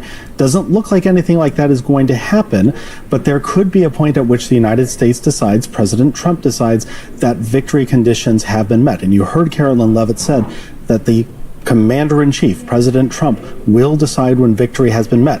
That is a big step away from saying there's a checklist that they're going to look for. Again, the United States does not own this war entirely. It's in a partnership here. But there is something where perhaps if you start to see military objectives being achieved, the United States will say, that adds up to a political victory. That is different from the regime change rhetoric, the more totalizing rhetoric we were hearing earlier, which suggests to me that maybe some people are looking at the poll numbers, at the economic impact, at the requests of regional governments and saying, let's find a way to wrap this up. Yeah, and there have been questions about the time frame of this military campaign, by the way. Interesting note from earlier today at the Pentagon briefing, Pete Hegseth, they started saying days, then they said weeks, 4 to 5. Pete Hegseth said maybe 8 weeks, maybe more. We're not taking anything off the table. Paul Musgrave, thank you very much for joining us in the studio. All right, let's head to Mike Hanna, who's at the White House. Mike, the decision to start a war is among the most consequential that any president can make. And we heard from Caroline Leavitt, the White House spokesperson, earlier. When it comes to an American president starting a new war in the Middle East, of course, that comes with a lot of baggage because everybody remembers Iraq 2003, seen as such a massive foreign policy blunder almost unanimously now.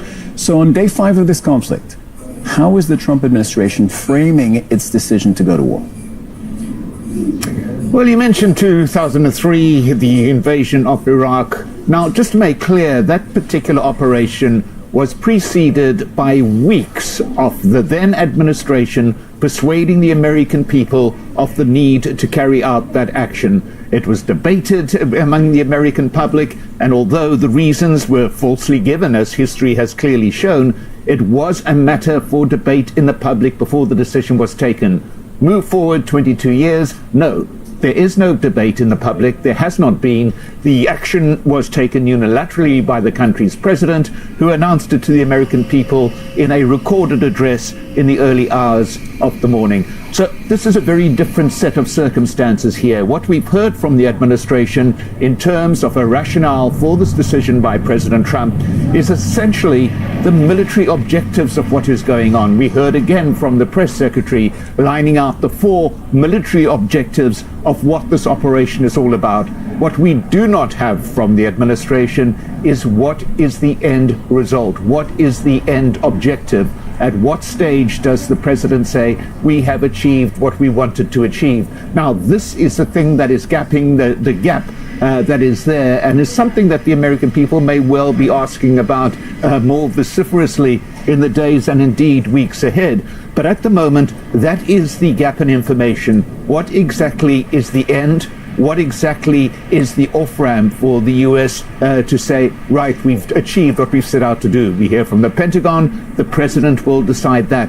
We haven't had an indication of exactly what is going through the president's head and what his chain of thought is in terms of what these ultimate objectives are. And Mike Hanna at the White House, thank you very much. The U.S. Senate is meeting for debate on a resolution aimed at curbing President Donald Trump's ability to wage war on Iran.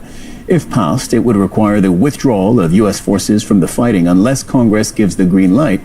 But it is unlikely to do that because Republicans hold a majority in the Senate. Let's head over to Heidi Jo Castro, who's on Capitol Hill in Washington, D.C. Heidi, you're expecting a Senate vote that could, in theory, limit the U.S. military campaign. Can you outline, well, first of all, the theory, and then what practice we're expecting?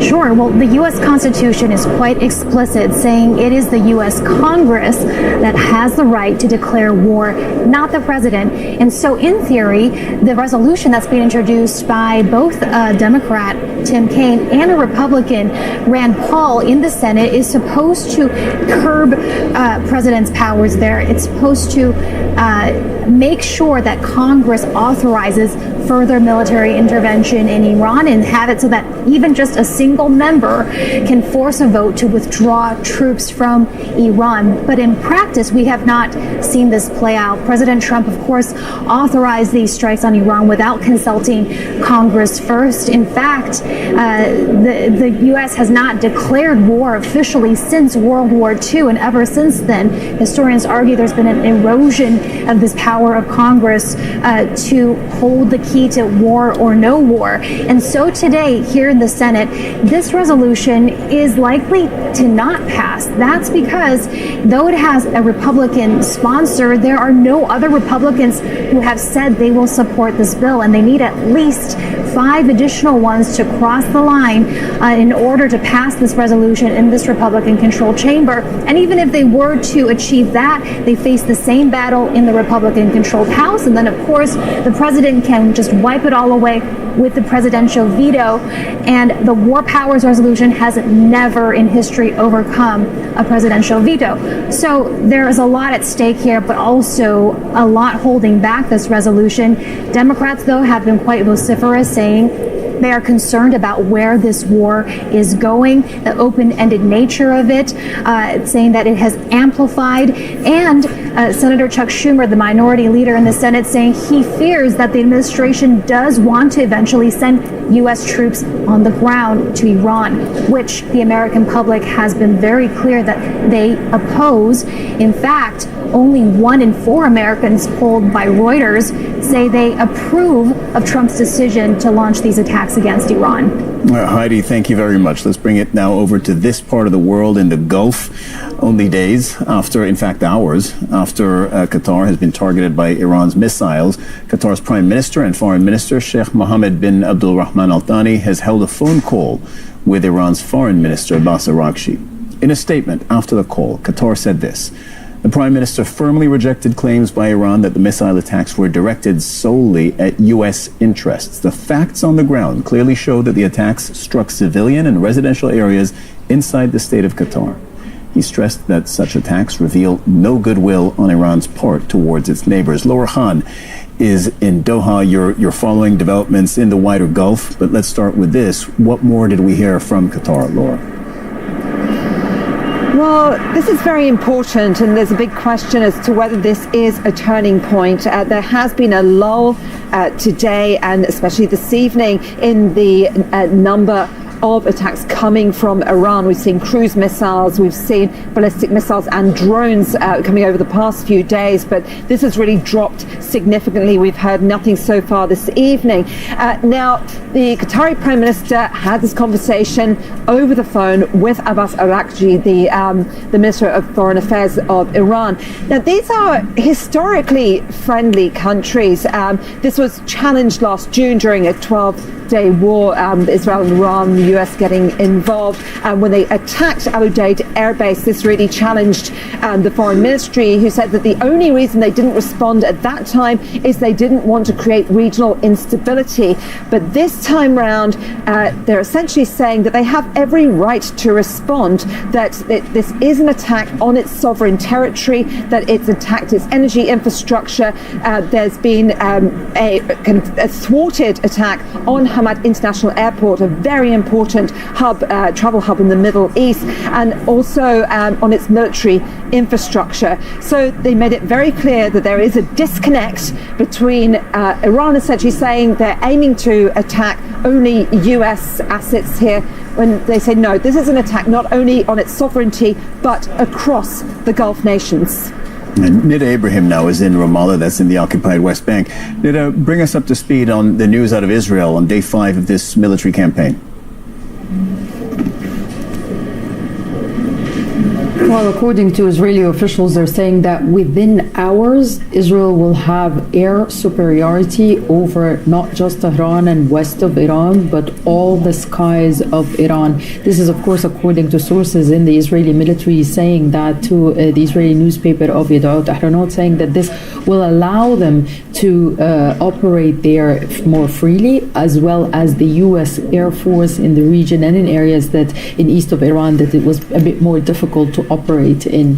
We've also heard from the Israeli military spokesperson, General Avi Diffrin, who says that the Israeli forces have attacked at least 300 Iranian air defense systems, and that would allow them to kind of continue cracking down on Iranian facilities and Iranian what they call terror industries. Of course, when they talk about that, they're talking about either ballistic missiles or nuclear facilities, and we've seen throughout the past 24 hours Israeli officials boasting about targeting what they call a secretive nuclear facility where the location was moved post the war with Iran, the last war with Iran in June.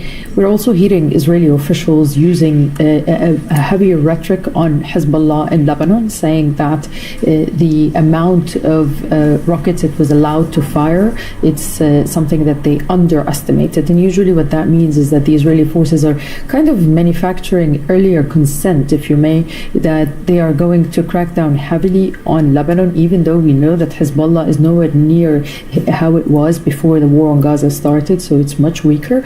But still, it's seen here that Israel found a very strategic moment in history, very strategic timing to try and attack Hezbollah and try and disarm it, if not eliminate the party altogether.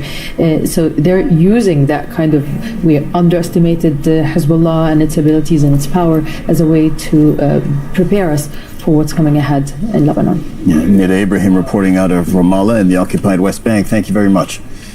And U.S. President Trump has said that he expects the operation in Iran to be over in a matter of weeks. But a look at the history of American invasions shows that all too often they end up dragging on for longer than planned and ultimately fail to meet their policy goals. John Hendren reports from Washington. The American bombs landing on Iranian soil follow a long history of U.S. intervention abroad. President Donald Trump might have been encouraged by the January success of the mission to capture Venezuelan President Nicolas Maduro. And they're going to make more money than they've ever made before. We'll help build their country again. We have to make a judgment as to... President John Kennedy learned the hard way that interventions can go badly and quickly wrong, as he explained after the failed attempt to overthrow Cuba's government at the Bay of Pigs in 1961. Problem of state. Victory has 100 fathers and defeat is an orphan. The U.S. has intervened in Latin America dozens of times before and after JFK's speech. Since then, more often than not, it wasn't the initial invasion where things went wrong. A lesson learned in Vietnam in the 1960s and 70s, and more recently in Afghanistan and Iraq, where George W. Bush prematurely declared mission accomplished in 2003, with fighting dragging on for years after. The lesson of U.S. interventions has often been that the power projected by the Pentagon often succeeds in leading to regime change. It's after that things can get tricky. In recent decades, historian Max Friedman has watched one American president after another fail to learn that lesson. And the United States has demonstrated time and again that we have the military strength, we have the capacity to smash up states that we don't like or we don't like how they're governed. But then to build a replacement that will be on balance better for the people who live there, for the people in the wider region, that's a rarer case that we don't encounter and we don't seem to have a recipe for. Those remembered as successes were often the shortest. The U.S. invasion of Grenada in 1983, Panama in 1989, and the first Gulf War in Kuwait in 1990. Aggression is defeated, the war is over. Put there by... That might explain the time frame set for Iran by President Trump. Anyway, we projected 4 to 5 weeks, but we have capability to go far longer than that. Time and tactics will reveal whether this war keeps to Trump's schedule and meets his goal of regime change. John Hendren, Al Jazeera, Washington. Turkey says an Iranian ballistic missile crossed into Turkish airspace after passing through Syria and Iraq. NATO air defense systems intercepted the missile before it caused any damage. And Turkey is the latest country to come under attack from Iran, but the only one so far that's a member of NATO. Al Jazeera's Sinem Koscioglu reports from the border between Iran and Turkey. Here we are at the Kapıköy crossing between Iran and Turkey across Iran's Hoy. This is one of the busiest crossings between the two countries. Today the crossings have been steady but controlled, as we have been informed that there's a technical failure on the other side of the border, Iranian side, and there are a few hundred people stuck to wait for their paperwork to be finished. We have been speaking to people who have been crossing from Iran to Turkey. Some of them are only Iranian citizens. Some of them also hold other nationalities like European nationalities. The opinion is divided. Some of them believe there might be a regime change in Iran, but most of them blame the United States and the Israeli strikes, saying that they are risking civilian lives in their country. We were only hearing sounds, but we haven't seen anything in the city. They say military targets are being struck, but we haven't seen it ourselves. There are intense attacks. They have devastated Iran. I hope Turkey, Pakistan and Saudi Arabia unite and give a strong response to these Jews and Christians. Unfortunately, they've come to our doorstep in the Middle East.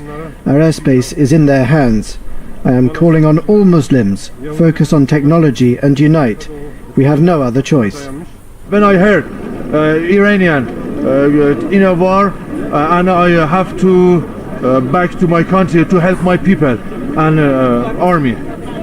Turkish authorities say there is no abnormality in the numbers of the people crossing from Iran into Turkey. The figures seem to be in parallel with the previous seasonal numbers, but still they say they prepare themselves to any possible scenario for a possible mass refugee influx from Iranian side into Turkey.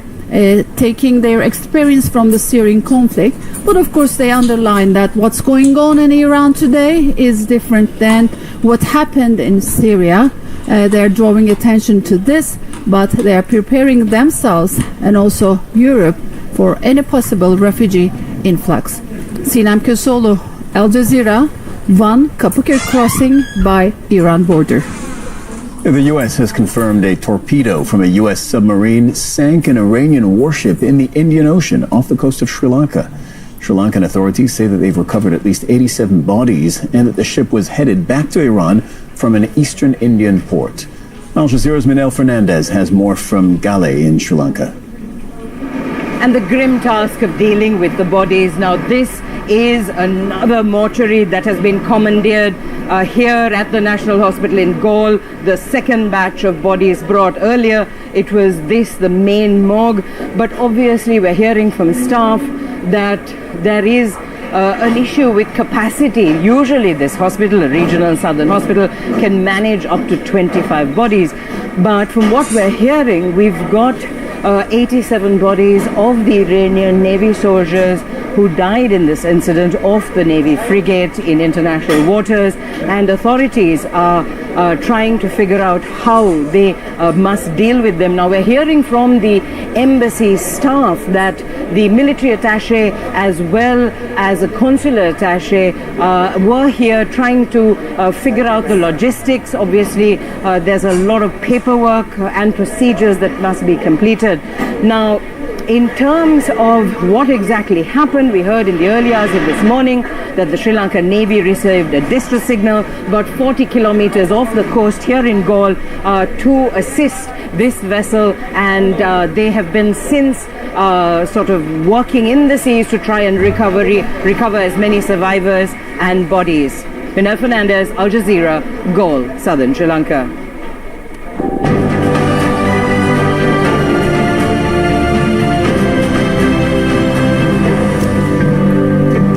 U.S. and Israeli strikes have been hitting cities across Iran. These are the latest pictures from northern Tehran. Since Saturday, U.S. and Israeli attacks have killed more than 900 people in the country. That's according to Iran's health ministry. And Turkey has become the latest country to intercept an Iranian missile. A ballistic missile fired from Iran towards its airspace was shot down by NATO's air defenses in the eastern Mediterranean. Now, the Pentagon says that it doesn't anticipate that the incident will bring NATO into the war. And the Pentagon has also released footage of its submarine torpedoing an Iranian naval vessel in the Indian Ocean. Sri Lanka has rescued 32 submariners after receiving a distress call. The country's deputy foreign minister says at least 87 people were killed. Israel has carried out a new wave of strikes across Lebanon, killing at least 72 people and injuring hundreds since Monday. It has struck what it called Hezbollah infrastructure in southern Beirut. The Israeli military has also made ground incursions into several towns in southern Lebanon. The U.S. has focused many of its attacks on Iran's military assets, while Israel has focused strikes on Iran's leadership. Julieta Iger takes a look at some of the critical sites that have been hit. The US and Israel have launched thousands of strikes targeting more than 100 cities across Iran and hitting crucial government buildings, most notably the Tahrallah headquarters in Tehran. Now, this is a key command center used by the IRGC to quell widespread anti-government protests or any civil unrest. Also, in the capital Tehran, the Revolutionary Court has been hit, and these satellite images clearly show some of the damage that's been sustained. Now, the Revolutionary Court is important because this is where many political opponents of the establishment have been tried. Another key target has been the office of the Assembly of Experts in the city of Qom. Who are the Assembly of Experts? Well, they're a clerical body made up of 88 members who are chosen by the supreme leader. They now have the crucial job of deciding who comes next. US President Donald Trump has also said that the attacks have almost destroyed Iran's entire navy. Most of those attacks have taken place here, across the Strait of Hormuz and the Gulf of Oman. And again, satellite images have captured some of those strikes. This is an image clearly showing an Iranian vessel that's been hit off the coast of Bandar Abbas. But the strikes aren't isolated to military targets or government buildings. We've also reported attacks in the vicinity of hospitals. In the capital Tehran, at least 2, and also in the city of Bushehr. But Iran's heritage has also been affected. This is a picture of Golestan Palace, and the images speak for themselves. the 16th century site that's crucial to Iran's royal heritage has been affected. And the conflict has throttled global oil and gas supplies. Cargo vessels are avoiding now the Strait of Hormuz after Iran announced its total closure on Monday. That has caused energy prices to spike and sparked fears of worse to come. On Tuesday, President Trump said the U.S. Navy can escort cargo vessels and provide shipping insurance as companies drop their war risk cover. But that hasn't dampened industry fears. Cargo giant Maersk on Wednesday announced a shipping halt to Gulf countries around the strait. At least 200 vessels are currently stranded in the Arabian Gulf, unable to fulfill oil and natural gas shipments. One of the nations that stands to benefit from higher energy prices is Russia. But it's not just about the money, as Dmitry Medvedenko reports from Moscow. Russia is one of the largest oil and gas producers in the world. One huge advantage it has now, it's not in the Middle East.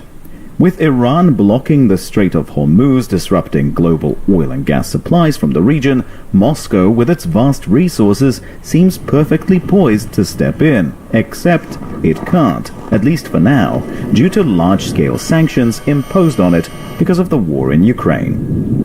Russian energy exports have been squeezed by the West, leaving Moscow with just a handful of buyers of its oil, notably China, India, and Turkey, and it's selling at a massive discount. So the jump in oil prices would be beneficial for Russia, but probably not as much as it will likely benefit other exporters like the US. Still, there could be other gains.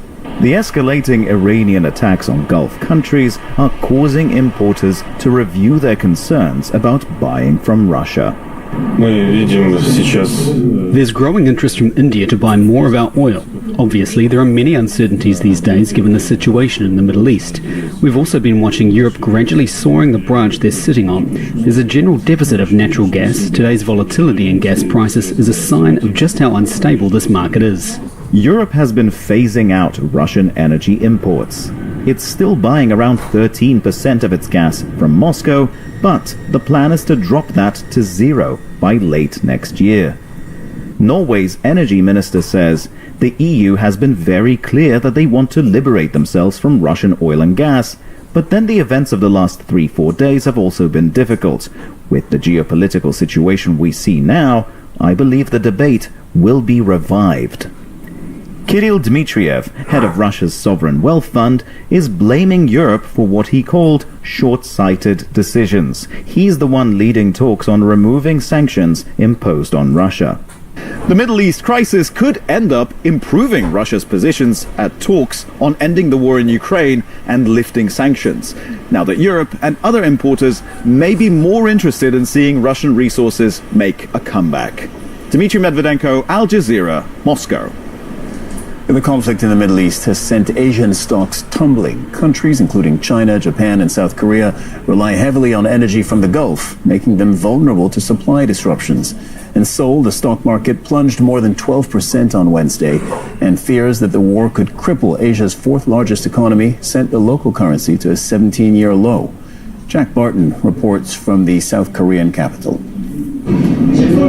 Oil prices climb steadily higher as Asian stock markets continue to fall, but none as steep as South Korea's, which has plunged faster than during the global financial crisis nearly a decade ago. The reason why Japan and South Korea's shares are falling so much is because Asian countries are the largest importers of Middle Eastern crude oil. This phenomenon is likely a consequence of this. Therefore, if the war is prolonged, South Korea's real economy itself will inevitably collapse. It's already leading to long queues at the pump. We don't produce any oil ourselves, and the international situation is becoming more serious by the day. On top of that, the $1 exchange rate keeps climbing. All of this is quite worrying. Governments have been trying to reassure investors and the public. Many Asian countries have large stockpiles of oil and gas that can cover short-term disruption, but would dwindle in the case of a sustained conflict. South Korea and Japan are already working on diversification. If the stable supply of LNG gets disrupted, we will respond by increasing supplies from other countries. Alternatives from outside the Middle East will be more expensive, with soaring shipping rates adding to the rising cost of fuel. China has been pressuring Tehran to reopen the Strait of Hormuz, a major maritime transport route. About 20% of global oil supplies pass through the waterway off the coast of Iran. A prolonged conflict is expected to push up global inflation and erode growth, with Asia bearing much of the short-term economic pain. Jack Barton, Al Jazeera, Seoul. Joining us now is Tim Sigue. He is the co-director of the Net Zero Industrial Policy Lab at Johns Hopkins University, and he analyzes energy supply chains. You're joining us from New York. It's good to have you on the show. Donald Trump wants energy to keep flowing through the Strait of Hormuz. Again, as a reminder, we've said this a number of times, a reminder to our viewers, 20% of the world's oil goes through this very, very narrow waterway, which happens to be between Iran and the Gulf region, which it has been attacking. So Donald Trump has announced two measures to do that. The first one is that the U.S. would provide shipping insurance to those vessels that carry the oil and the gas. Can that work? The cost of insurance has been soaring right from the first day of the war. Insurance prices have jumped up. And that's why Donald Trump is trying to issue insurance and escort tankers safely with the U.S. Navy. The problem is very, very deep, and it is very unlikely that U.S. military ships will be able to force open the strait for as long as required. The main problem really is the fact that the oil is getting trapped in the Gulf and cannot get out. As the war goes on for longer, the problem of getting the oil out of the Gulf is going to be becoming bigger and bigger. But Tim, why do you say it's very unlikely that the U.S. Navy can reopen the Strait of Hormuz? I mean, Donald Trump says if needed, that's what he will do. That's the second measure he announced. He says if needed, the U.S. Navy will escort these energy-carrying ships. You say that is unlikely to work. Why? Well, Iran has been imposing pain by harassing ships and has a large arsenal of missiles and drones that the U.S. and But that's Israel precisely what the U.S. is targeting. It is targeting it. The whole question now is this sort of balance or this race between the missiles, the Iranian missiles, and their stockpiles and their launchers on the one hand, and the American and Israeli and Gulf Kingdom interceptors on the other hand.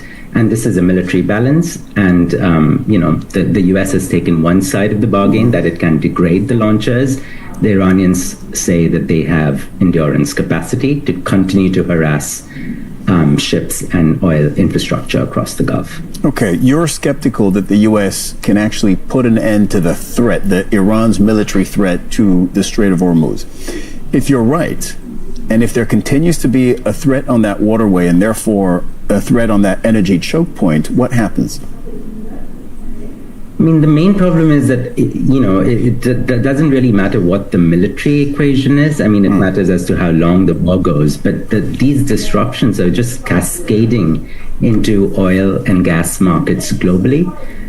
We've had, massive increases in gas in both Asia and in Europe.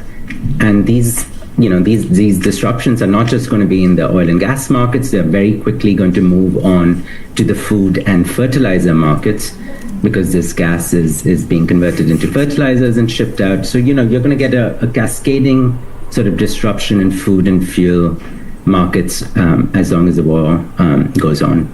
But Tim, I take your point that obviously closing the Strait of Hormuz or just reducing the flow of oil through the Strait of Hormuz, oil and gas, is going to increase gas prices and it's going to hurt economies really around the world, has a global ripple effect. But we saw a similar thing at play when Russia invaded Ukraine in 2022, and gas prices did go up.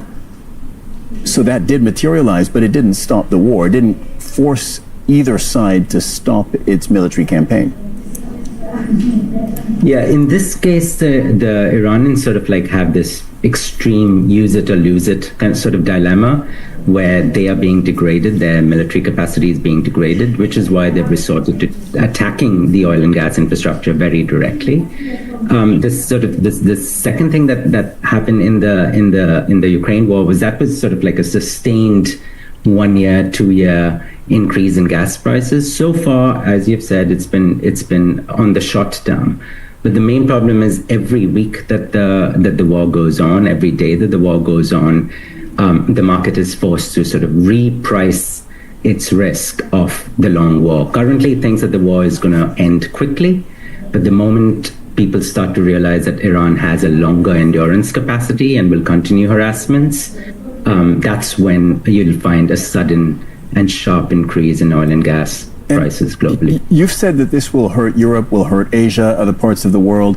It's not going to hurt the United States so much because they're energy independent or almost energy independent. So Donald Trump and the U.S. aren't as vulnerable to this as other parts of the world.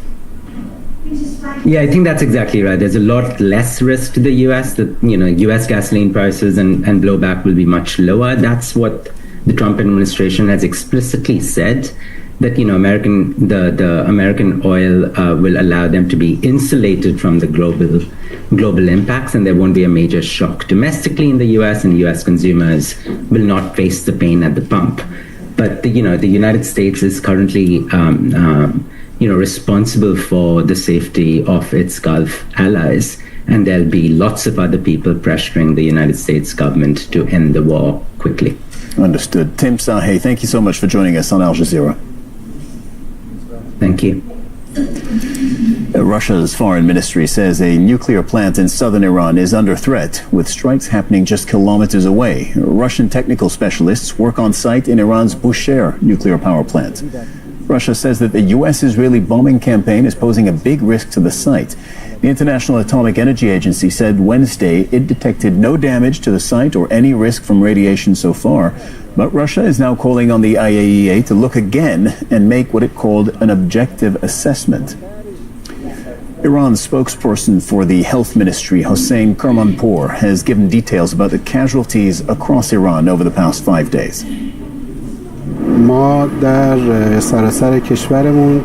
We have had around 5,700 injured and killed across our country and nearly 800 martyrs. Most of them are civilians. Of course, military areas have been targeted a lot. However, one thing that's become common in this war is that I don't know why they don't respect that in addition to military centres in large cities, there are hospitals, schools and universities. This cannot be respected at all. Of course, if any of these are targeted, our hospitals will also be affected. For example, Avaz, one of the southern cities of Iran, and a hospital called Abu Zar, which is a place where children are hospitalized, was a military complex and it was targeted. We transferred 26 patients from the ICU, all of which were children, and from the special ward. They transferred to other hospitals in other parts of Avaz. Every drop of blood is like the entire world being harmed. During the corona period, we realized that if the health of one region is at risk, the health of the world is at risk, and health is not something that can be played by the powers. Even if I live another 100 years, I will never allow myself to attack my enemy. If my enemy is even standing next to a hospital, I will not attack him because I know that there are people in hospitals who are weakened by their situation. I hope that rationality will prevail in human society, that health is not an issue that can be played by wars, whether it is Iran or anywhere in the world. Israeli airstrikes across Lebanon have intensified for the third day in a row. Multiple people have been killed in the southern cities of Tyre and Sidon. The Israeli military instructed residents of dozens of villages in southern Lebanon to evacuate. The Lebanese militant group Hezbollah struck Israel on Monday in response to the killing of Ayatollah Ali Khamenei. And Hezbollah Secretary General Naim Qassem addressed the people of Lebanon about the Israeli strikes on the country. The speech comes as Israeli officials warned that the leader of Hezbollah is now a target for elimination. Israel is a dangerous threat to us, to our people and our country, and to the entire region.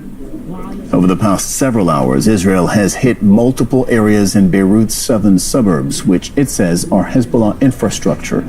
Tens of thousands of people are uprooted from their homes, as Bernard Smith reports from the Lebanese capital. Israel's forced evacuation order for southern Lebanon means tens of thousands of Lebanese families are fleeing north. It means schools like this in Beirut being turned into emergency shelters, but there is very little for them here at the moment. They're still short of milk, they say, of other foods. They're still short of mattresses. It's the first time that Israel has given an order to evacuate all of southern Lebanon just to the Litani River. People have been told to get north of that. Previously, Israel has ordered the evacuation of some villages or groups of villages or individual villages where there are people that they want to target. But what happened now is that the whole of southern Lebanon is having to leave. And rooms like this, classrooms like this, are being turned into people's homes. We're looking at a scenario very much like 2024, when Israel launched that widespread campaign across Lebanon targeting Hezbollah, what they call Hezbollah infrastructure. That only ended with a ceasefire that Israel kept breaking, accusing Hezbollah of not disarming and accusing the Lebanese government of not doing enough to disarm Hezbollah. Well, now, again, all of those citizens, Lebanese citizens in the south of the country, caught in the middle of this, and it could be a very long campaign, and they're going to be stuck in this sort of emergency accommodation. Bernard Smith, Al Jazeera, Beirut. As Israel strikes Lebanon, thousands of people are seeking safety in neighboring Syria. But Syria has closed its border crossings with Lebanon after receiving a warning from Israel that it may target it. It remains open for Syrians fleeing Lebanon. Obeda Hito has more from the border. On the fourth day of what's quickly turning into a regional conflict between America, Israel, Iran, and several other regional actors, the humanitarian crisis is growing just as quickly. And what you're seeing behind me here is more people arriving, women and children, elderly people here in Syria. We're at the Jdeida Tiabous border crossing, where Syrian officials say more than 25,000 people have arrived between here and the Jazeera border crossing in Homs province over the last 2 days. The influx of refugees continues to grow, especially as the violence in Lebanon intensifies as we speak. There are ongoing Israeli airstrikes on the southern suburbs of Beirut, as well as in the border areas in southern Lebanon, which is going to cause more waves of refugees to arrive to the country. There are UN agencies here on the ground at the border crossing, as well as the Ministry of Disasters and Emergency Management, ready to provide any kinds of medical services and psychosocial services to these people. Most of the people that we've spoken with have been on the road for a day or two trying to reach the border crossing and actually get into Syrian territory. And officials here say they expect these numbers to continue to grow consistently, especially as the violence intensifies in Lebanon. But they say they're ready to accept anybody who wants to flee and make it to safety here in Syria. Obeda Hito, Al Jazeera, the Syrian-Lebanese border. Israeli Prime Minister Benjamin Netanyahu is framing the joint Israeli-U.S. offensive against Iran as a religious conflict. He has invoked Jewish history and used religious text and sentiment to rally support for the attacks. Al Jazeera's Noor O'Day explains how this fuels right-wing sentiment in Israel. When he announced the offensive against Iran, the Israeli Prime Minister didn't just talk about perceived threats. Benjamin Netanyahu invoked Jewish history, drawing parallels with Jews rising up against Persian enslavement more than 2,000 years ago. My brothers and sisters, in 2 days we celebrate the holiday of Purim. 2,500 years ago, in ancient Persia, an enemy rose against us with the exact same goal of destroying our people.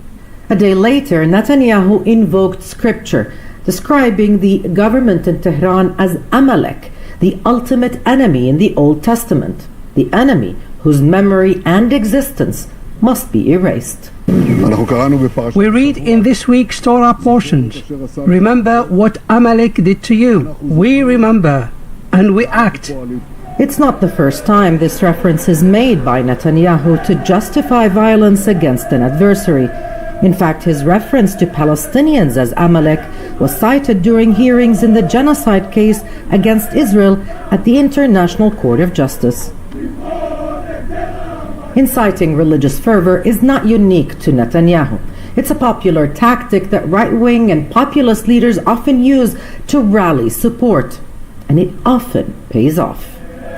Opinion polls show how widespread these sentiments are. For example, last year, a poll by Hebrew University on Israel's war on Gaza found that 75% of Jewish Israelis believe there are no innocents in Gaza. A survey released last month by the Institute for National Security suggests 78% of Israelis consider Iran a serious threat. Mixing scripture with mainstream politics is playing with fire, and it's led to talk of Greater Israel spanning from the Euphrates to the Nile River and erasing existing Arab countries in the process, an ambition referenced not only by Netanyahu, but also by the head of the opposition in Israel. President Donald Trump announced that the United States was at war with Iran on social media, and that is where his previous views on war on Iran are resurfacing. Social media also revealing how members of his national security team have changed their stance as well. Here's Al Jazeera's Phil Lavelle in Washington. American and coalition forces are in the early stages of military operations to disarm Iraq, to free its people. That is how Americans find out that they are at war, or at least that's how it used to be. Remember, we're in the year 2026 now, and things are very different. A short time ago, the United States military began major combat operations in Iran. That came on social media. It is a medium that President Trump loves. Across X and Truth Social, that's the platform that he owns, he reaches more than 120 million followers. It is the age of announcements by algorithm, policies on podcasts. But remember, the internet is forever. There is always a tweet, as some say. Case in point, the president's past posts, like this one, 2011. In order to get elected, Barack Obama will start a war with Iran. Remember, it's an election year here now too, because the midterms are in November. And then there is this. Our president will start a war with Iran because he has absolutely no ability to negotiate. He's weak and he's ineffective. Vice President J.D. Vance is also a prolific poster and podcast guest, touching on this very issue before the election. Our interest, I think, very much is in not going to war with Iran, right? It would be a huge distraction of resources. It would be massively expensive to our country. There he was in the Situation Room with Director of National Intelligence Tulsi Gabbard as those strikes began. She once ran to be leader of the Democrats, and also online you can see she sold T-shirts opposing any war with Iran as recently as 2020. Now, posts are flying up, eager to catch the president's eyes and ears. Some from his own party, furiously trying to turn him away from action. Republican Thomas Massie says, "I am opposed. This is not America first." Former Congresswoman Marjorie Taylor Greene says Trump, Vance, Tulsi, all of us campaigned on no more foreign wars and regime change. Even the late influencer Charlie Kirk, nearly 6 months after he was murdered, Republicans are now reminding Trump of his views on regime change. Okay, that sounds good, but that's pathologically insane. I'm sorry, it is. But the president is also getting a huge amount of support online as well. Republican Senator Lindsey Graham calling Netanyahu and Trump the modern-day Roosevelt and Churchill. Senator Tom Cotton saying the president was right to act. Even Democrat John Fetterman saying President Trump has been willing to do what is right and necessary to produce real peace in the region. Ultimately, nobody knows how long this war will last, when the US will deem mission accomplished. For the best indication, you could do worse than keeping an eye on social media. Phil Lavelle, Al Jazeera, Washington. It is now 20 GMT. You're watching Al Jazeera's coverage of the conflict between the US, Israel, and Iran. I'm Cyril Vanier.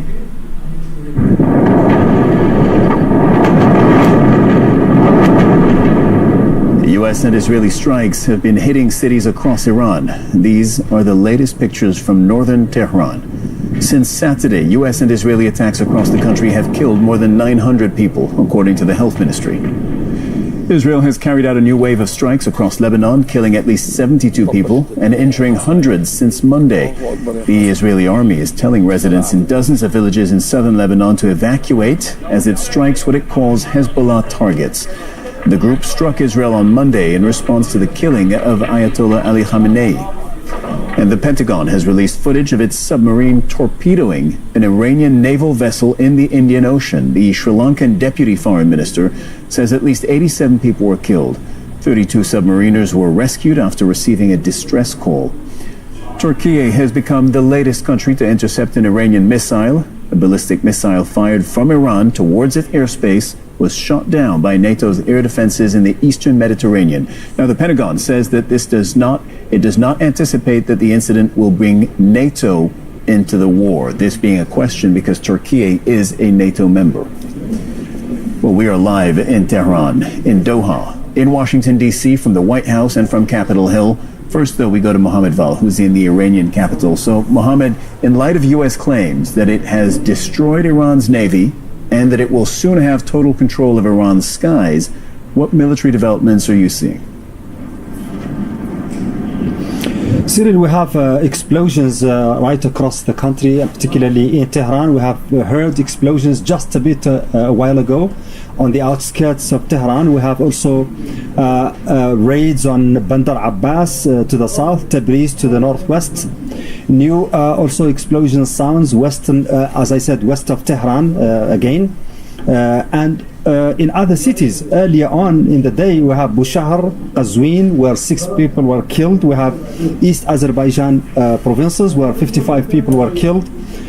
And that's the situation, a continuation of airstrikes, and people are falling, wounded and killed. There is mention of 300 children and adolescents hospitalized of various wounds in various parts of the country.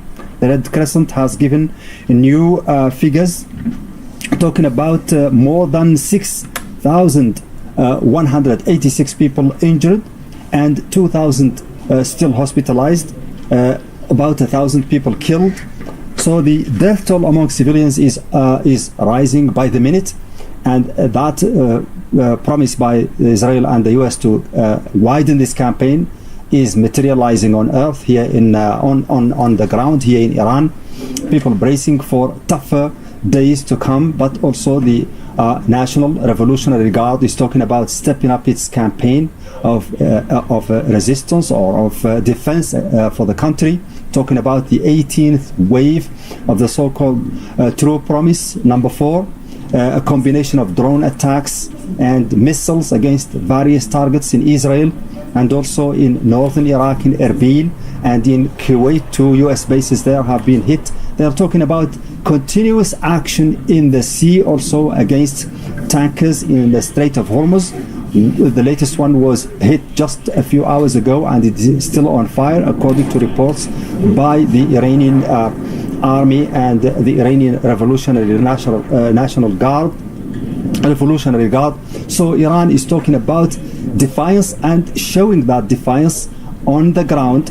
There is no let up in the number of drones and missiles being launched against various targets. Also, they are talking about American targets as far as 600 kilometers in the Indian Ocean. That claim by the Americans that they have completely decimated the national Iranian Navy, it is being denied by the Iranians, and the messages coming from both the president and the national security, the chief security, Ali Larijani, is that they have managed to kill 500 US servicemen. That's what Ali Larijani said. So, I mean, very, very different reports by the Iranians about the number of casualties, the amount of loss among American troops and Israelis in this war. Okay, well, that's very interesting because this claim by Ali Larijani that they've killed 500 U.S. troops is in stark contrast with the number that the U.S. is giving, that as far as we know, 6 U.S. troops have been killed so far. Mohammed Val reporting from the Iranian capital, Tehran. Thank you very much. Now, the U.S. Secretary of Defense, Pete Hegseth, says that the war will last for as long as President Donald Trump decides. Speaking at the Pentagon earlier, he told reporters the U.S. has unleashed sheer destruction on Iran. We are only 4 days into this, and the results have been incredible. Historic, really. Only the United States of America could lead this. Only us. But when you add the Israeli Defense Forces, a devastatingly capable force, the combination is sheer destruction for our radical Islamist Iranian adversaries. They are toast, and they know it. And meanwhile, the U.S. Senate is meeting for debate on a resolution aimed at curbing President Donald Trump's ability to wage war on Iran. If that resolution passes, it would require the withdrawal of U.S. forces from the fighting unless Congress gives the green light. But it's unlikely to, because Republicans hold a majority in the Senate. Well, we're going to take all of this on with our U.S. correspondents. Kimberly Halkett is at the White House, Patty Culhane following that Senate vote on Capitol Hill. Manuel Rapallo has been following the press briefing at the Pentagon. So, Manuel, we start with you. We're 100 hours into this war. What is the U.S. military saying about what it's done so far and what it's about to do in the next few days? Cyril, this was a press conference that took place early in the day on Wednesday between U.S. Defense Secretary Pete Hegseth and the chairman of the Joint Chiefs of Staff, General Dan Kane. This was a news conference that was very much an operational update on military advances in this ongoing U.S. military operation dubbed Epic Fury that's happening in conjunction with the Israeli military. In no uncertain terms, the defense secretary said that America is winning. He touted several accomplishments, you say. This is not a mission accomplished situation. He called it a reality check. In many ways, one might argue that this was part news conference, part pep rally, given the sort of characteristically energetic delivery that the defense secretary tends to have. Pete Hegseth touted the sinking of that Iranian warship using an American torpedo, saying that this is something that hasn't been seen since World War II. He spoke about U.S. air and naval superiority, getting close to reaching one of those U.S. objectives, which is to essentially neutralize Iran's naval capability. He spoke about the destruction of Iranian missile capabilities. He gave numbers in terms of how many targets the United States has targeted and hit. General Kane also spoke, this was an interesting point, about the U.S. military's advancement in terms of undermining Iran's ability to influence its proxies outside of Iranian borders. But here, again, this is not only a news conference. In many ways, this is an attempt by the defense secretary to mitigate a lot of that pressure and criticism over the Trump administration not being clear enough in terms of why it attacked Iran, not being clear enough in terms of those objectives, and why those objectives serve U.S. interests. Right, Manuel, thank you very much. We'll come back to you. Kimberly Halkett is at the White House. Kimberly, the decision to start a war is among the most consequential that any president can make. So on day 5 of this conflict, I know there's been, a little bit of back and forth on this, on why Donald Trump decided to go to war. How is his administration framing his decision? Yeah, as Manny was saying, in the terms of the Trump administration and its message as well as its narrative, what this is really being framed as two different things in terms of why the administration, but namely the U.S. president as commander-in-chief of the U.S. military, decided to launch Operation Epic Fury. Number one is that Iran was a threat. That is the consistent messaging, whether it is the Secretary of State, the U.S. President, or Pete Hegseth, the Defense Secretary. It was necessary to stop the imminent nuclear ambitions of Iran, as well as to curb its, what the United States has referred to repeatedly as terrorist behavior that was threatening not only the United States, but also U.S. interests in the Middle East. Now, the second thing that the administration is consistently saying is that Iran, as the White House press secretary said earlier, refused to say yes to peace. In other words, even as talks were ongoing, and it was in the midst of those talks that the president launched the Operation Epic Fury and this war on Iran, the White House is saying that it was Iran that refused to negotiate and essentially caused this war to start. Now, what we know in all of this is that the media has consistently been challenging this narrative, and so the press secretary in the briefing that has just wrapped up in the last couple of hours really attacked the media, which is a typical tactic that we see in times of war when there is criticism of the operation. The White House press secretary saying that the White House, or rather that the media had been misreporting, as well as accusing it of intellectual dishonesty for challenging the Trump administration's narrative. Not far from where Kimberly is over on Capitol Hill, Patty Culhane is monitoring what we believe will be an imminent vote at the Senate. I'm not sure what the timing is, Patty, but very soon the Senate is going to vote essentially on this war and Donald Trump's ability and authority to wage it. Can you explain that and also what we're expecting from the vote? Yeah, you're exactly right. In about 50 minutes' time, we expect they're going to start the vote, but it's the U.S. Senate. Well, everywhere on the Capitol, they don't often run on time. But then there's going to be this vote, and we've heard hours of debate now, and it comes down basically to this. Republicans say stopping the president now would hurt national security. They argue that this is that he had the right to do this. Democrats say he doesn't have the authority, and he doesn't have a plan, and it's putting American troops at risk. So what this resolution would do, if it passed, it would immediately say to the president, you're done. No more military strikes on Iran, on the government, on the military, unless you get congressional approval. Now, what do we think is going to happen? Donald Trump has the Republicans basically backing him in lockstep. There may be one or two that I can think of who tend to go against the president when it comes to issues like this. Democrats pretty much in lockstep against it, except for, again, one or two. So we're not expecting any huge surprises. Again, the Republicans have the majority in the Senate. So really, everyone you ask around here, and I've talked to a lot of people are like, I don't know if it's going to pass, but we will find out in about 50, because it takes about 20 minutes to vote, so about an hour and 10 minutes. That said, if it does pass the Senate, then tomorrow, that's Thursday, the U.S. House of Representatives will take up a similar measure. If that passed, then it would go to the president's desk and he would veto it.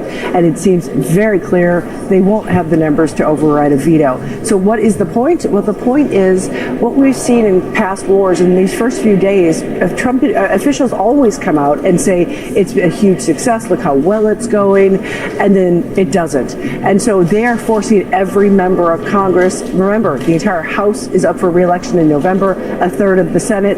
They will now go on record how they believe this war is being fought and if it should have been fought in the first place. So this would ultimately have to go to the president's desk. So back to the president, the White House, Kimberly Halkett. Kimberly, is there any evidence that Donald Trump is listening to some of the pushback that, we're feeling over on Capitol Hill? There is evidence. The U.S. president often responds in real time to press coverage he doesn't like. A Wall Street Journal article that he said was not accurate comes to mind, something he did in the last 24 hours. The U.S. president takes public reaction and polls very seriously. And what we know is that he is watching carefully. And it is important to know that regardless of what happens on Capitol Hill, right now, at least for the time being, perhaps not the case come November midterm elections, the U.S. president does wield the ability to veto any legislation that does pass on Capitol Hill that could potentially curb his war powers. So the U.S. president often boasts of having this ability to do so. It's very likely that should this happen on Capitol Hill, he would exercise that right. But again, the U.S. president, regardless of the action he may take in the future, is definitely cognizant of what is happening right now and how unpopular this war is among the American public. Most polls showing less than 30% in support of the president's actions. Back to Manuel Rapallo for a question that may have an impact on how much support this war will have, how long it could have support, or lack of support. Did the Pentagon, Manuel, give any update on the time frame for this war?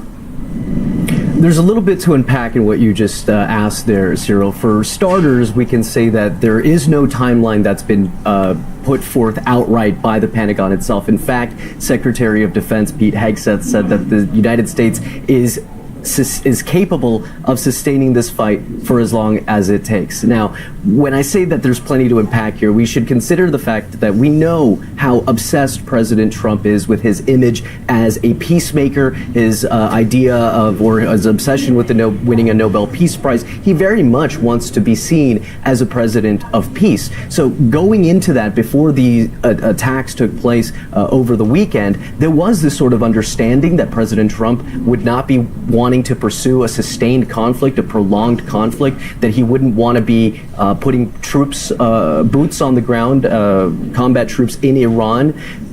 But then that's sort of out the window at this point when we hear some of the mixed messages that critics are suggesting when it comes to what we're hearing from Pete Hegseth, for example, who says that the United States is only 4 days into this fight, that there's still more to go, that the military campaign itself is actually accelerating. So again, this is no longer clear.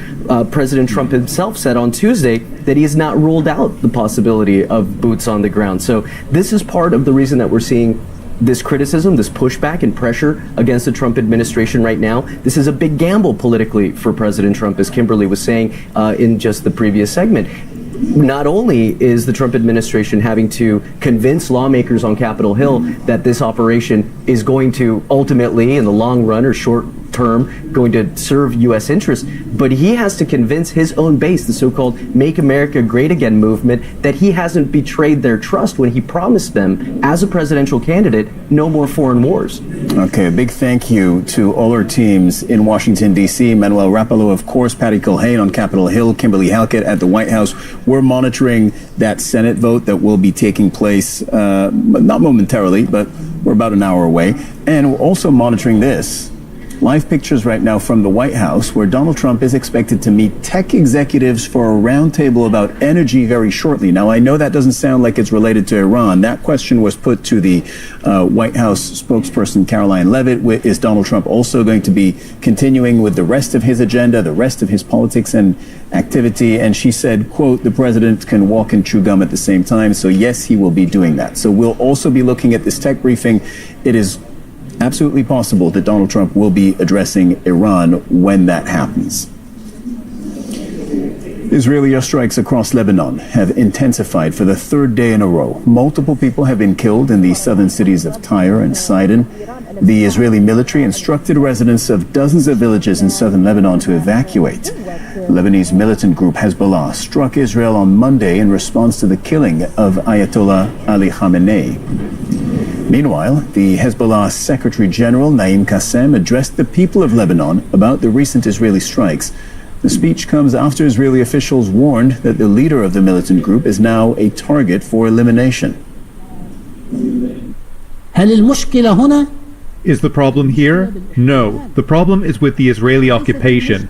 The problem is not with us on the inside, or with the weapons, or the Lebanese resistance. The problem is with the Israeli occupation. They are constantly violating our sovereignty. We have no sovereignty because of their constant attacks. The decisions the Lebanese government took to ban Hezbollah's activities were a big mistake. It weakened the position of the Lebanese state.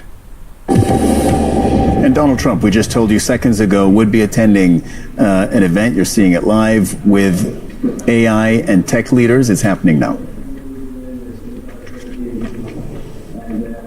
We're going to continue to do well. We have the greatest military in the world by far. And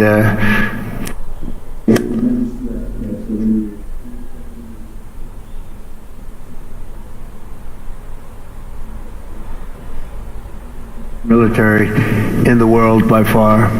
And that was a tremendous threat to us for many years. 47 years they've been killing our people and killing people from all over the world. And I think we have great support, and I think if we didn't do it first, they would have done it to Israel and give us a shot if that was possible. And if we didn't terminate the worst deal, one of the worst deals ever made, the Obama nuclear deal, I call it the Obama nuclear deal, where he gave everything to Iran, including a nuclear weapon. It was a road to a nuclear weapon. Bad things would have happened 4 years ago, because they would have had a weapon 4 years ago if I didn't terminate that deal. So we're in a very strong position now, and their leadership is just rapidly going. Everybody that seems to want to be a leader, they end up dead. And it's an amazing thing that's taking place before your eyes, because for 47 years we were pushed around, and we shouldn't have been. And I think I can say, and you see it as well as I do, you see the tremendous progress that's being made. Their missiles are being wiped out rapidly. Their launchers are being wiped out. They're attacking their neighbors. They're attacking their, in some cases, allies, or not so long ago allies.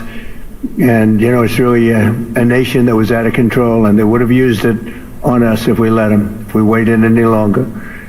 A big factor was Soleimani, the killing of Soleimani in my first term.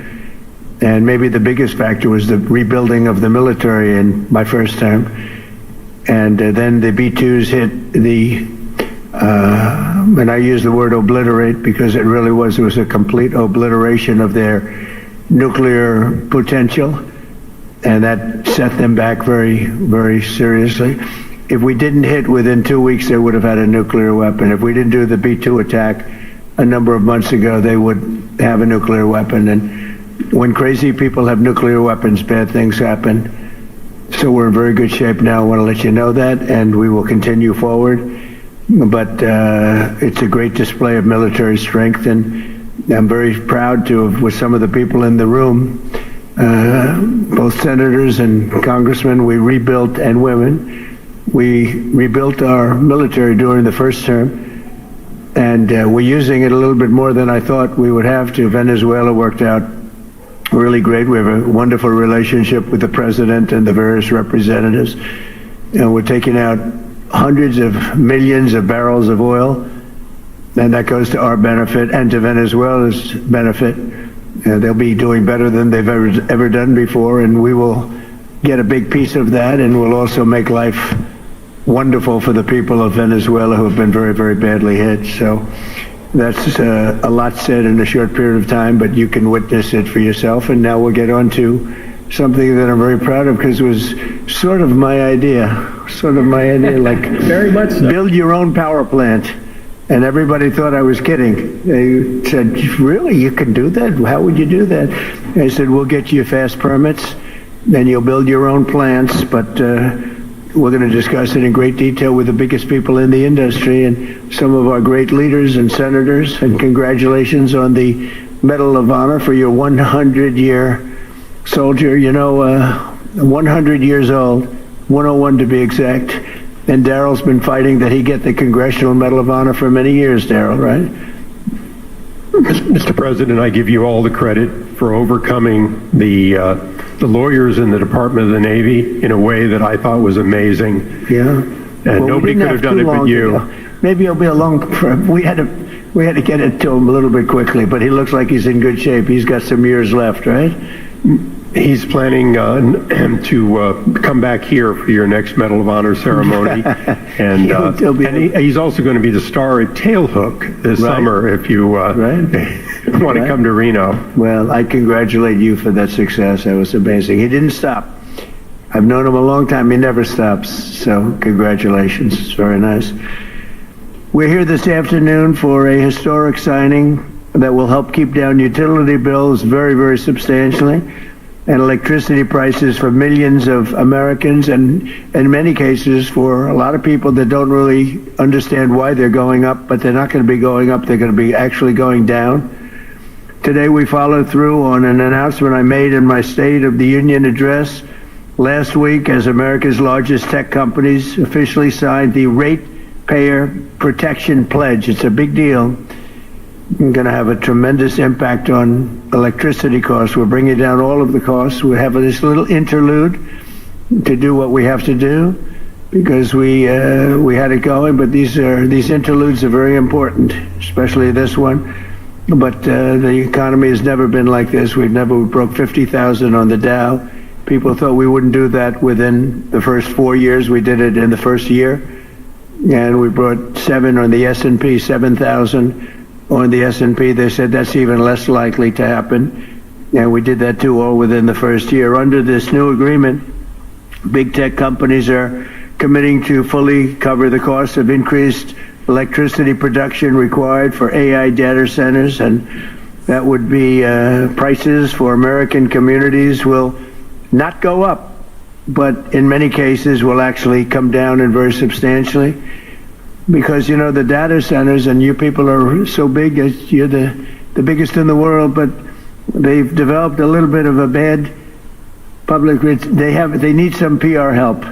because people think that if a data center goes in, their electricity prices are going to go up, and that's not happening. It's not going to happen. And for the areas where it did happen, it won't happen anymore because they never had this alternative.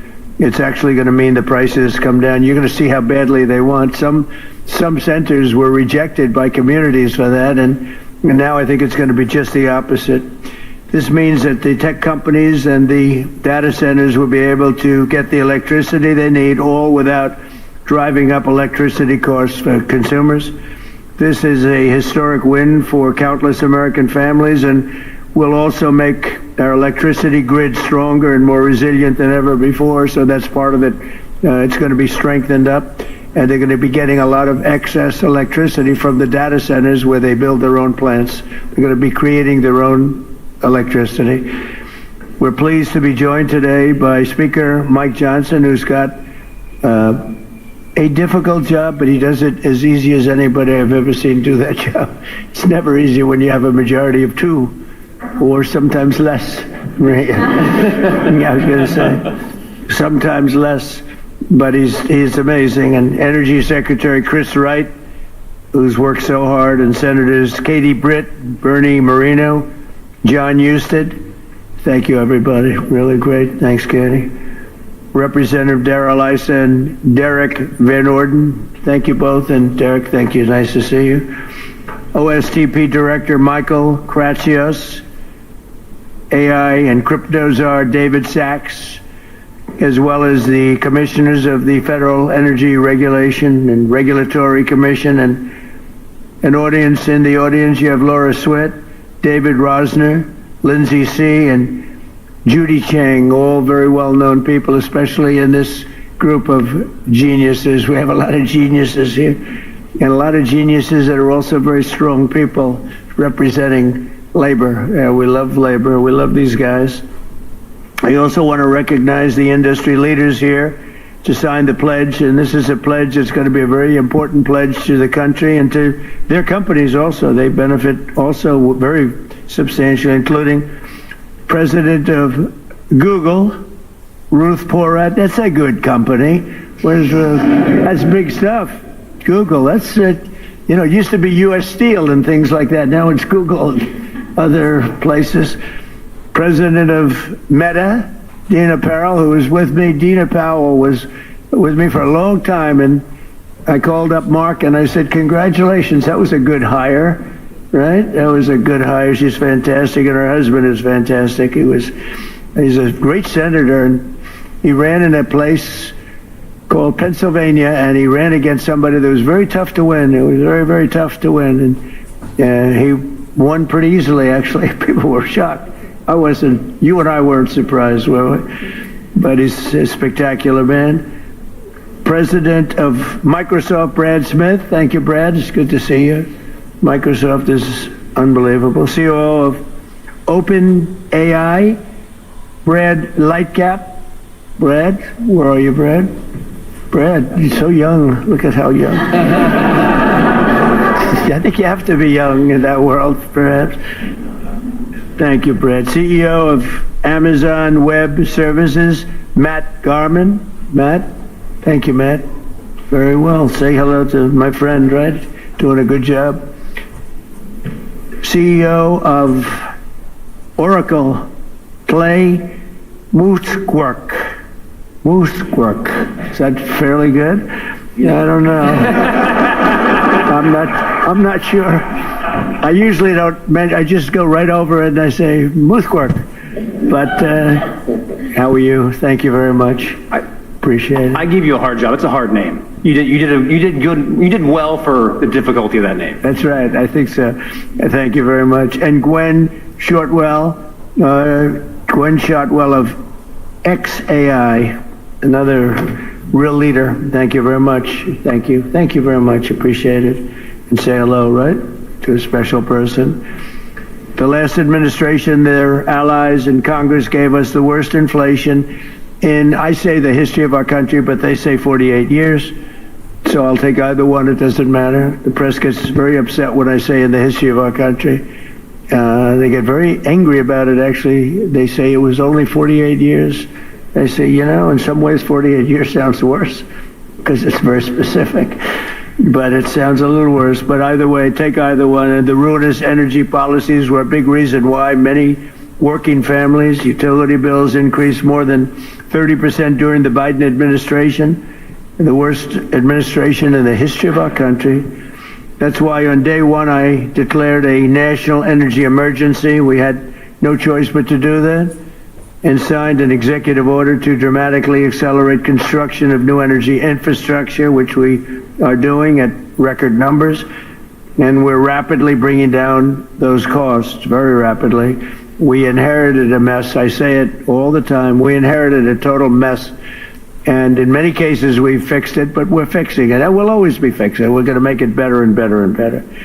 Many Americans are still concerned that the massive energy demand from AI data centers could drive up their electricity bills in the future, and we understand that.